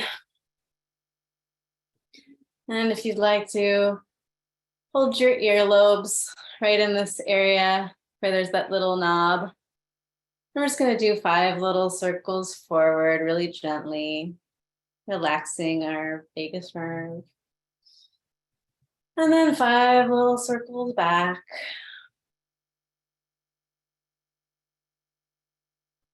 We'll put our hands on our shoulders and just brush our arms, brush our hands. Take a nice deep breath. Get back ready to listen to more wonderful information and learning from our friends. And part of practice in Buddhism and in the Bon is to dedicate what we've done together to benefit all beings. So if that feels right for you, you're welcome to join me. May all beings be free from suffering, and may all beings know joy and its true cause. Thank you, Rachel. Thank you so much for that beautiful meditation. And we're going to see Rachel shortly later this afternoon for her wonderful talk on stacking and blending in herbs. So thank you so much, Rachel. Thanks, Adam. So happy to meditate with you all. All right, so that brings us back. Glad to see you're all with us and had that wonderful meditation to get started on our second little program. So if we could have Jim brought up into the spotlight, that would be great. There we go. Awesome. And so without further ado, I'd like to hand it over to James Fadiman. Well, coming up from a half hour of Rachel, I just feel like drifting along and not having any identity, but I will allow the thing that calls itself a self to take over and proceed with actually what we're doing. What we're going to be doing is I want to remind you of a little bit of the power of microdosing. The question, and I tried to answer it as gently as I could about placebo. Here's the other kind of evidence. And someone who introduced herself on email some years ago as Trixie Boots reported in great detail her fall from perfect health as a athletic college student with a bright future to having Lyme. And Lyme is a bacteria that can affect every organ, every system of the body. And she had most of it. She had enormous problems with heart, with joints, with pain, with sleep, with thinking. And she also worked with what are called learned Lyme doctors. And there's a number of doctors across the country who work with Lyme patients. So she had everything they could offer. And at one point in her report, she said, I had a condition where when you breathed, you were in pain. And I was at the place where I had to decide, was this breath worth it? And then she recovered enough to go to a Grateful Dead concert and got from someone and had her first healthy day in years. And she became obviously interested and ended up microdosing after some other negative effects. And what she said is when she was first microdosing, and this was someone now lying in bed predominantly in pain, it was as if 500 pounds just came off her chest. And she ended up recovering most of her functioning most of the time with a mixture of cannabis and microdosing. And I last was in touch with her a few years ago, and she recently just checked in. And she said now she's able to microdose less often, and she has a full life. That doesn't sound like a placebo. Another person I know in Santa Cruz, a person in their late 70s, had a stroke at 70, the kind of severe stroke where they debate in the ER whether they're going to try and bring you back. They brought him back, and over the years, and again in Santa Cruz, California, there's an enormous amount of alternative healing as well as conventional healing. And he recovered a certain amount of functioning. He was able to talk. He was able to walk with difficulty. He had been a professional classical guitarist, which he did not do. He'd lived a life on the road. He did not travel at all. And he was managing. And his wife talked to me and she decided to try microdosing. And within a few weeks, she said his doctor reports that he's physically more able, he's socially much more able, he's much nicer, and that he is able to do things physically he was unable to do. A few weeks later, he said to her, let's go visit our friends in Mexico. Remember, he hadn't been anywhere in years. And she said, that's terrific, but I've got some commitments. In a couple of weeks, we can go. He said, I want to go now. And so I got a call from her, and she said, is it okay if he microdoses while traveling? Illegal substance and so forth. And so we agreed on how this could work out. He went to Mexico on his own, traveling alone, met with friends, kept in touch with her. And then a week or so into Mexico, he called her and said, I want you to know I've stopped using my cane. Okay. Again, that seems like what we're doing. I ask people, and let me ask you too, if you've had a particularly important physical shift or mental shift in microdosing, please let me know. And you'll get an email address or something before the end of this. These reports, which I'm giving you, are people's gifts to you. And it's important when you get a gift like this is to pass it on. So let me give you just a quick one. This is a woman with MS, multiple sclerosis. She's had it for several decades. As she said, I can still walk around on flat ground, and she manages. But she also had had, over the years, endless painful headaches. She microdosed after listening to a program like this one, and she reported that the microdosing had totally eliminated, for the first time in decades, the headaches. So she was no longer in pain. And what she said is, now I'm going to start seeing if I can start regrowing the mylar, the sheath around her nerves, which is what MS is about. And just one more, just simple, a lot of people have reported, people with chronic migraines have reported when they microdose, their migraines do not vanish. However, they do reduce in intensity and in duration and how often. And I ran across this early on, very early, wife of a holistic physician, so you already know she's tried everything. And I wrote her after a few weeks of back and forth, just little chat. I said, how are you? And she said, well, last Tuesday I had a migraine that lasted 36 hours. And I wrote, as you would, some condolence. And she said, no condolence. I used to have them 20 times a month. This was her first headache for a month. So those are some different areas in which microdosing has been helpful.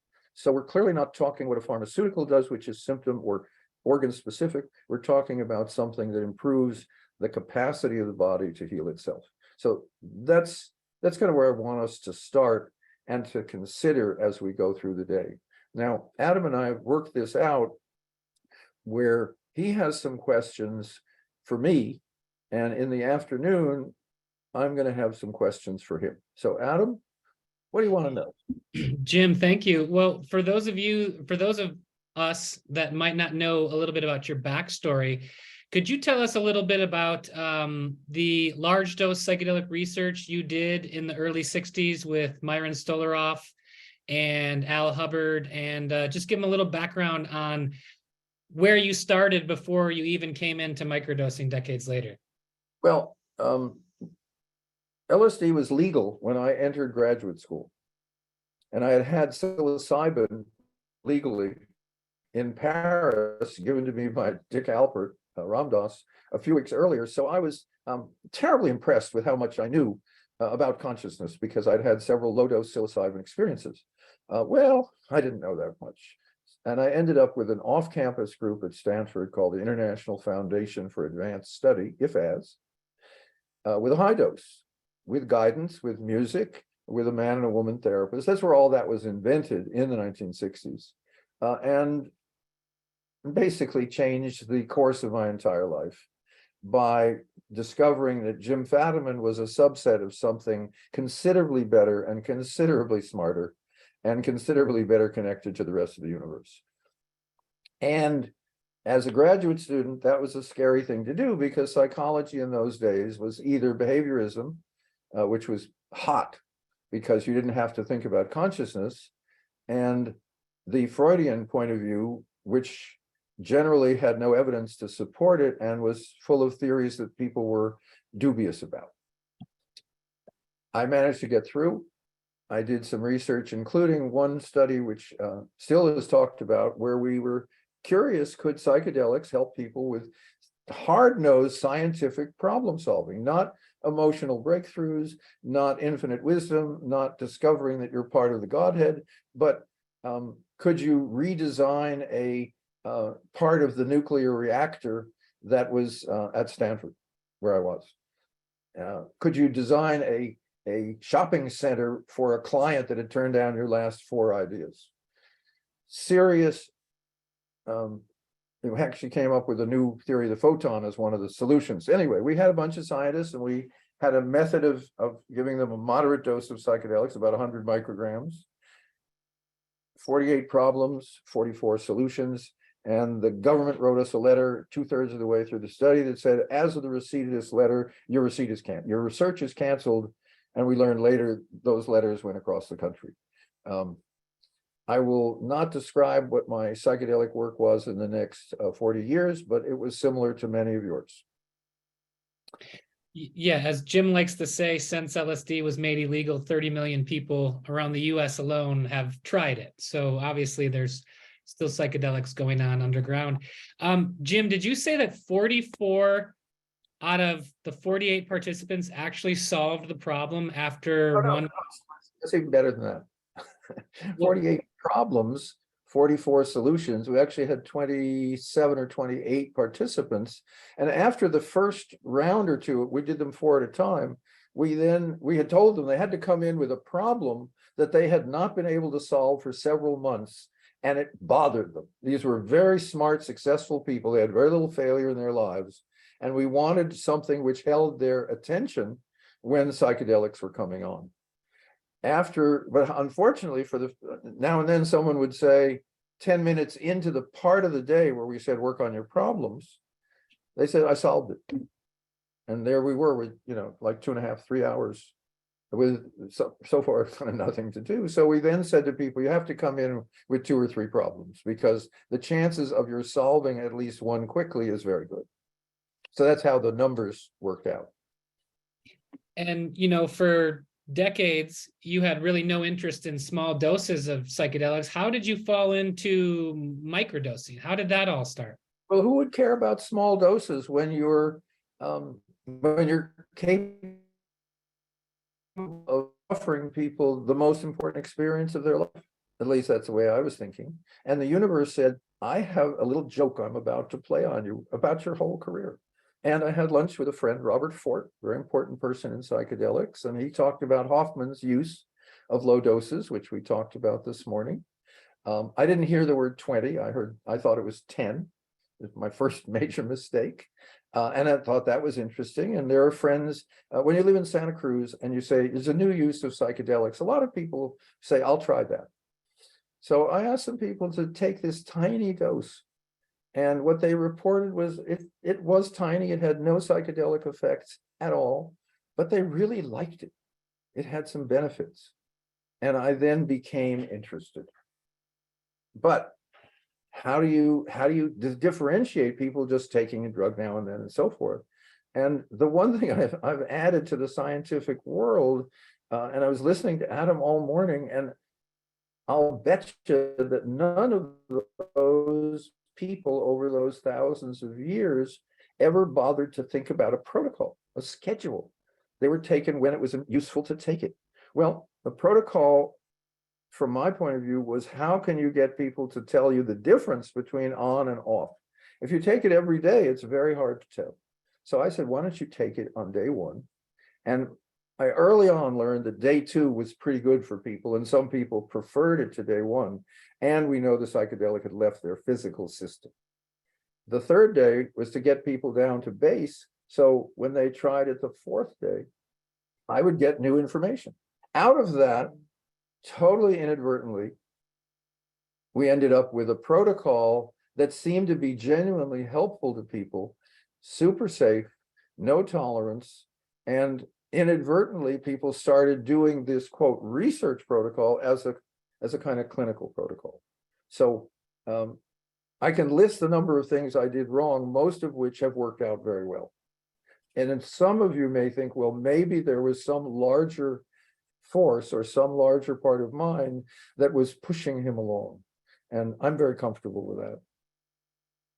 So it was simply lunch with Robert Fort. He mentioned it. You wrote about it in the book, and then it all was downhill from there. Yeah, with a few little, burps in between. There was I went to Chicago to talk about psychedelics in general with a lovely group of people in an artist co-op, a big building that had been turned into artist spaces. And they were very open and very, knew a lot. And among the things I talked about was microdosing. And afterwards, one of them came up and said, wouldn't it be cool if you sent out a whole bunch of microdoses to people with a notebook and a pen? And I looked at him and I said, are you saying I should send people illegal drugs in the mail and ask them to return a report to my address? And he said, no, I didn't think that at all. I'll send it to them. And so there exists a page of tabs of microdoses, and each tab has a picture of someone like Janis Joplin, Dick Albert, Albert Hoffman.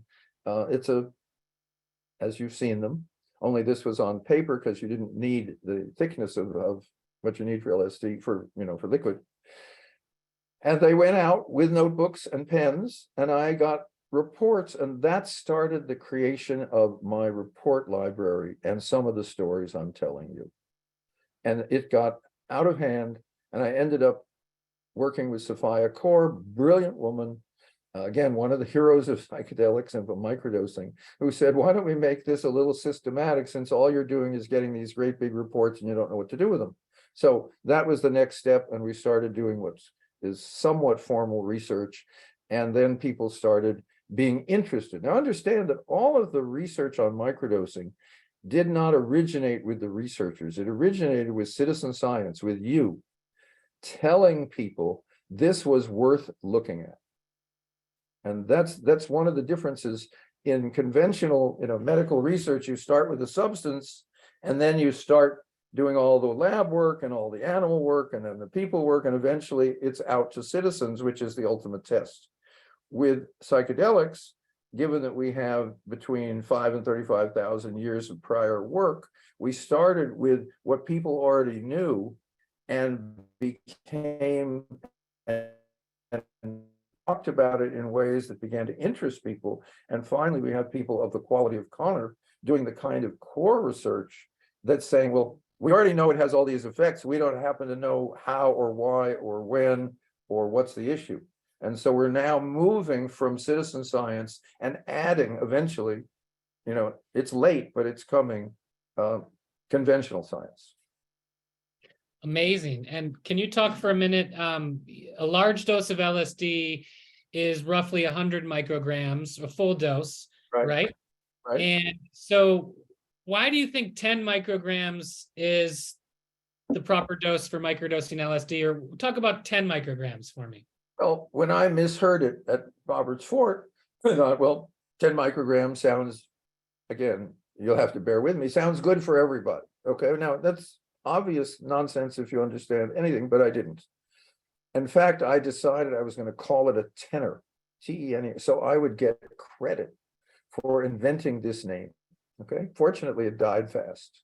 And it turned out, of course, that 10 is an arbitrary number, and for some people, 1 microgram, and I have some amazing work early on where a physician kind of misdosed all his friends and didn't know for several months that they were only getting 1 microgram with enormous returns. And on the other side, people would write us and say, yeah, man, I'm taking 10, nothing happens. I'm taking 20, nothing happens. I'm taking 30, nothing happens. And only at about 50 micrograms were they having any effects. And I said to Sophia, what do we do with this? She said, let's not have them in the study, but let's notice that they all have one thing in common. They're high functioning autism. And it turns out, this is science will eventually agree with this, high functioning people with high functioning part of the autism spectrum are incredibly smart and often have very poor social skills because they don't sense the cues. With microdosing, they sense the cues and their life changes. And a book called Autism on Acid, written by a wonderful human being who gives you the best possible inside view of what it's like growing up, never knowing the social cues, never knowing what the person said to you, if they said it in anger or in sarcasm or as a joke, or how you should respond, and how microdosing and high doses changed his life. And he's now not only written a book and has a Facebook page, but he's also working with the London College, where most of the psychedelic research is done, working with them with the question of autism. So that's how some of this, again, moves from citizen to citizen science to science. So Jim, when did you discover that microdosing was potentially used across cultures and throughout history? Well, not only did I invent the tenor, that was one mistake. Another mistake while we're at it, I suggested a way of describing it was subperceptual. That's dead wrong. It is below the threshold, and we kind of know what that means because you know what it feels like when you're starting to come up. If you're starting to come up, that's too high a dose. Microdosing is without psychedelic effects. It's not without observable effects. So give me that question again, because I liked it. Yeah, so when did you discover that maybe there was ancestral roots? I also was sure that I had discovered microdosing, even though Robert Ford had told me about it. I had a feeling that I was making, a big deal. And an anthropologist friend of mine said, have you ever considered the possibility that people who've used these substances for hundreds or thousands of years would have tried small doses? And there was this moment of saying, oh, of course. Yes. And then he said, oh, by the way, I haven't had a cold in 15 years. I said, why should I care about that? And what he said was, I take a little tiny bit of psilocybin when I have a cold coming on. Okay. That's citizen science. We have not yet explored that. Any of you who are scientists in the group, you can make your reputation by checking that one. Okay. He then had one other story, and this was a little later in our relationship, where as a young anthropologist interested in psychedelics, he wanted to go and he visit Maria Sabina's village. Now, so many hippies had come to Maria Sabina's village that they hated foreign visitors. The village turned on Maria Sabina. At one point, they burned down her house because hippies are not good tourists. But he wanted to visit. And so if you went up the main road, there was a police blockade. So there was another road to this village, it's a mountain village, a very steep road that people also used. And so he was, young and healthy and walking up this road, and he noticed that young people his age were passing him carrying loads of wood. And he thought, that's pretty amazing. I'm in good health, and these guys are just... So he asked them, he said, oh yeah, in the garden, we have the little children, and we just use them when we need to do this kind of hard work. That particular bit of evidence has, never reoccurred for many, many years of people using microdoses, and we may or may not discuss this today, for athletic performance, for strength, endurance, perseverance, small muscle movements, etc. So that's what I learned. Now, how much did it affect my own work? Probably not enough, because my question was still to everybody, if you're going to use them, tell me what you're doing. Let me give you one of my favorite reports, which is just charming, okay? A woman wrote me and she said, for the first time in years, I returned from Burning Man and microdosed, and I did not get the depression I always get when I return from Burning Man. Now, those of you who are burners, I think know what she's talking about. So it is one of the uses for microdosing that you don't find, it's not in the literature. Amazing. And Jim, there are some people here today that have made it known in the chat that they may not have even tried psychedelics yet. What's the big difference between a macrodose and a microdose? And do you think microdosing is more, it's more approachable, is maybe more accessible to people who've never tried psychedelics before? What's the big difference between the two? Think of it as almost different substances, or maybe like the FM and the AM dial. There's just different programming. Microdoses have no classic psychedelic effects, no transformations of consciousness, no amazing visionary experiences, no changing of your basic way of believing. If you are, so you can actually still wear your Magna hat. You probably won't find it quite as comfortable, but it'll be okay, because all you're doing is improving your system, improving your thought processes, improving your digestive processes, improving your muscle tone processes. This is, as you notice, nothing about massive psychic change. This is not about what MDMA does, the kind of recapitulation and consolidation of trauma into memory. It doesn't do that. Taking a high dose psychedelic is a major decision. You need a guide, you need support, you need information, and you need to decide, is that okay for you? Microdosing is much simpler and much safer and much more like an exercise program. What you got with Rachael was the beginning of what would change your consciousness in a very safe way. And as you notice, the thing about meditation is at any point you can stop. Well, with microdosing, you can't stop, but it doesn't upset the system. It simply improves it. And that's a huge difference. So they're in a sense totally different categories. And it's too bad because microdosing has none of the fears and none of the problems that high doses have. Okay, that's great. So we're going to start fielding questions in the next few minutes. So please send your questions directly to me, Adam Bramlage, in the chat.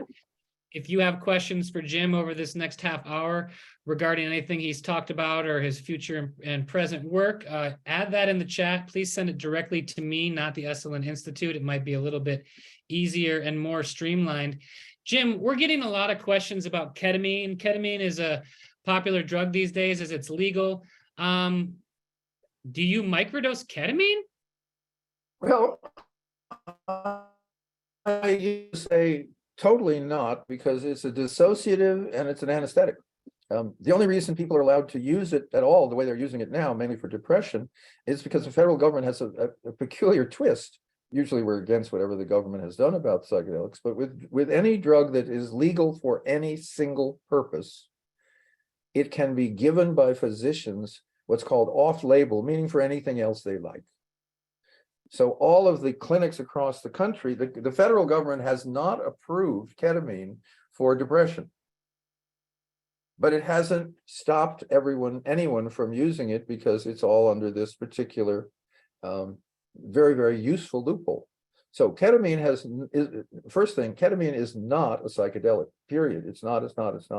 It's called a dissociative, which is if you're taking ketamine, you may lose track of personal identity. You may kind of drift off, but it doesn't have the kind of powerful, life-changing, kind of worldview changing that psychedelics classically have. So it's different. Now, when I said I would say nobody should needs to ketamine for microdose. I went and met a woman a month or so ago who said, I microdose with ketamine. And I thought, woo. And I said, what do you get out of it? She said, that's a peaceful feeling. Now, she used a lot of drugs in a lot of ways, and she's very sophisticated, and that's all the information we have. So the point is, ketamine probably at the microdose level has very little effect, positive or negative, and may, because it is an anesthetic, it may make things a little more peaceful. Personally, and I think Adam is with me in this, it's not recommended. Yeah, and MDMA would be along the same guidelines as ketamine. We don't see people microdosing MDMA. There's a threshold dose to MDMA where it becomes effective. So to be clear, 95% of the time that people are talking to Jim or myself, we're talking about microdosing LSD or psilocybin, right? Or the equivalents. And there's a lot of equivalents, you know, kind of some molecules will actually do the same thing. They turn into LSD in the body. There's some legal microdoses, Banisteriopsis caapi, which is half of what ayahuasca is. Amanita muscaria, the kind of Christmas mushroom in small doses, and we mentioned it this morning. We're learning, but what we're learning is the microdose level seems to be one in which the body, it isn't distinguishable as a single effect. You know, if someone says, well, I have this condition, and you say, well, if you go to your physician, they have this drug for it. And if it's a popular enough condition, there's 5 different companies that make almost identical versions. Microdosing doesn't fit that at all. Microdosing is more like when you go to the gym and you say, I'd like to be in better shape. They don't say, well, I have this one exercise on this one piece of equipment, and you just do only that. But you go to the gym, they say, let's work on the whole body. You say, well, I'm only interested in arm strength. They said, that's part of the body. Let's work on the whole thing. Microdosing is a whole body effect, and that's important. Think of it more as a vitamin, and you will not ask a lot of questions that don't make much sense. Okay, great. A couple more questions. Please keep sending the questions in. For those of you asking how to find a coach, I am a coach. I'll put my email in there. We don't have to keep having those questions. We can't source psychedelics for you or tell you how to get them, so I remind you to not ask me that. Thank you. Jim, do you know anything about microdosing for Parkinson's, dementia, or neurological diseases? Yeah. What it seems like, and remember the MS case I mentioned, what it looks like is, again, from reports from people with these conditions, is that a microdose, well, let's look at pain, because a lot of these are pain related. And pain is a very diffuse, try looking up pain on Wikipedia and you'll be very sorry you did, because they know an enormous amount in all directions. When people microdose predominantly for pain, they report either the pain is less, not gone, but less, or they report that the pain is less central. It's not, it isn't I have a pain. And that sounds like maybe wordplay, but it's not at all. It's the distance between you and the pain that makes life kind of bearable. I mean, I had a car accident many years ago, and every step I took for a year or two was painful. I didn't think of myself as a pain patient. I thought of myself as somebody who'd been in an accident and had a painful leg and so forth. It's a difference. Microdosing is, for many people, as I say, the other possibility is pain goes away. And I have, I'm just thinking of a remarkable story of someone who was legally given opioids for 20 years. And his physician was actually a professor at a Ivy League university. Why was he on opioids? Because a piece of equipment had fallen on his back and broken it at the top and at the bottom. And he was told there was an operation which could help. He said, and what happens if it doesn't work? They say, you'll never walk again. He said, I think I'll just keep the pain. So after 20 years, the federal government changed the laws. his physician said, I can't help you anymore, and I'm also resigning from the university because I can't live in a country that prevents me helping people, and he's living in Ecuador. He said, with a microdose, my continual pain is a tingle. Without microdosing, it's excruciating. That's probably the most clear discussion of that particular issue.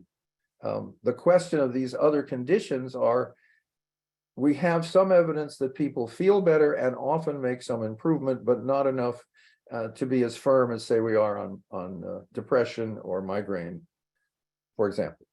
So kind of a little edgy on not really answering the question. Are we clear?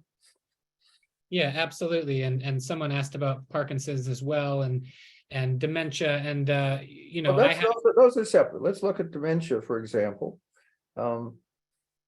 It looks like, and again, we have a number of examples, that people in dementia who have been microdosed, and I don't recommend this because I don't recommend you ever give something to someone when they don't know what you're doing. However, people do that with their relatives, and the report is, for a period of time, 5, 6, 8 hours, they are more cognizant, they are more, they have much better awareness of other people. One of the cases that Adam and I both know is someone who started to remember the lyrics of jazz songs that he had been involved in, had played many years earlier, that he'd not spoken to his family for some months, and he was singing the lyrics to various standards. So, and this was not retained. Okay, this was an event. And we don't have enough experience. There are a couple of studies that are being done outside the country looking at that, but we don't have the answers yet. yeah, and Jim talks about somebody that I worked with. He was 92. He was catatonic in a nursing home, hadn't raised his head in weeks or spoken. And not only did he remember the songs, he started telling jokes about his childhood, and he had memories from the time he visited monkeys in the zoo. And it was amazing, but unfortunately the microdosing stopped because COVID broke out. His family was unable to visit him in the nursing home for an extended period of time, and he continued on the downhill decline. So while we don't have clinical studies, we have citizen scientist reports, people that are seeing improvements firsthand. Let's be clear, Jim, microdosing isn't curing Parkinson's or Lyme's or these conditions. It's doing what? What it's doing, remember, the body, except for this tiny little part here that has a lot of interesting things going on, most of your body only has one interest, is healing itself as much and as often as possible. That's how we're designed. That's how living systems work. And a lot of ways living systems stop working as well, from illness, from stress, from mental ideas, from aging, etc. Microdosing seems to increase the body's capacity to continue doing its own normal work of healing. That's why, see, one of the problems is, how can it affect so many different conditions? And the answer is because they're all the same system. And if you improve the strength of the system, whatever goes wrong with the system gets maximum help. That's why people are told, if you don't want to get COVID, not to get very sick, be healthy, have your immune system be in the best possible shape, because that's what it's designed for. Does that answer the question, Adam? Yeah. I mean, I think it's important to note, because I've worked with a lot of people with Lyme and these other conditions, that it doesn't cure the condition. It just, more than anything, I would say, even psychologically, it allows people to look at their life differently, right? Specifically, psilocybin, prefrontal cortex, that whole idea of getting out of the default mode network. So for a lot of these people, for the first time, they're not depressed about their diagnosis, and they're able to look at it differently. They get some ease from maybe the day-to-day conditions that they struggle from, but it's definitely something that helps people, but it's not healing people. I want to be clear about this. It's not removing Lyme from their system. It's just making their overall quality of life better. So, well, yeah, this is not throw away your wheelchair. Right. But So we do have that one interesting case of someone throwing away his cane. So we don't know how much improvement is possible.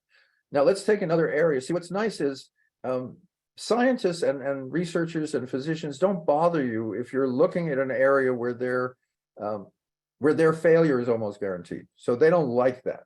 And one of the groups is called traumatic brain injury. That's a physical blow to the head that destroys part of the brain's cells. Okay. One way we know how to do it is become a professional hockey player. Guaranteed, no problem.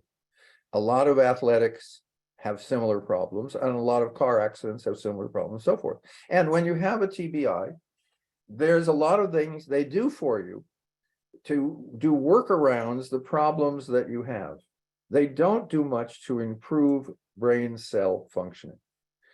In the laboratory, we know that neurons, when they are given microdoses, when they grow healthier, bigger, more complexity, more dendrites, more ways to communicate with other neurons, all of that being positive. We also know that people with TBI who have had it for a long time or even recently show improvements in those functioning areas that were not functioning. When someone says, I can now spell again, that's huge, okay? And again, I defer to my colleague here in terms of working with professional athletes with, kind of guaranteed, we know the injury, we've got pages of diagnosis, and what kind of results have you seen?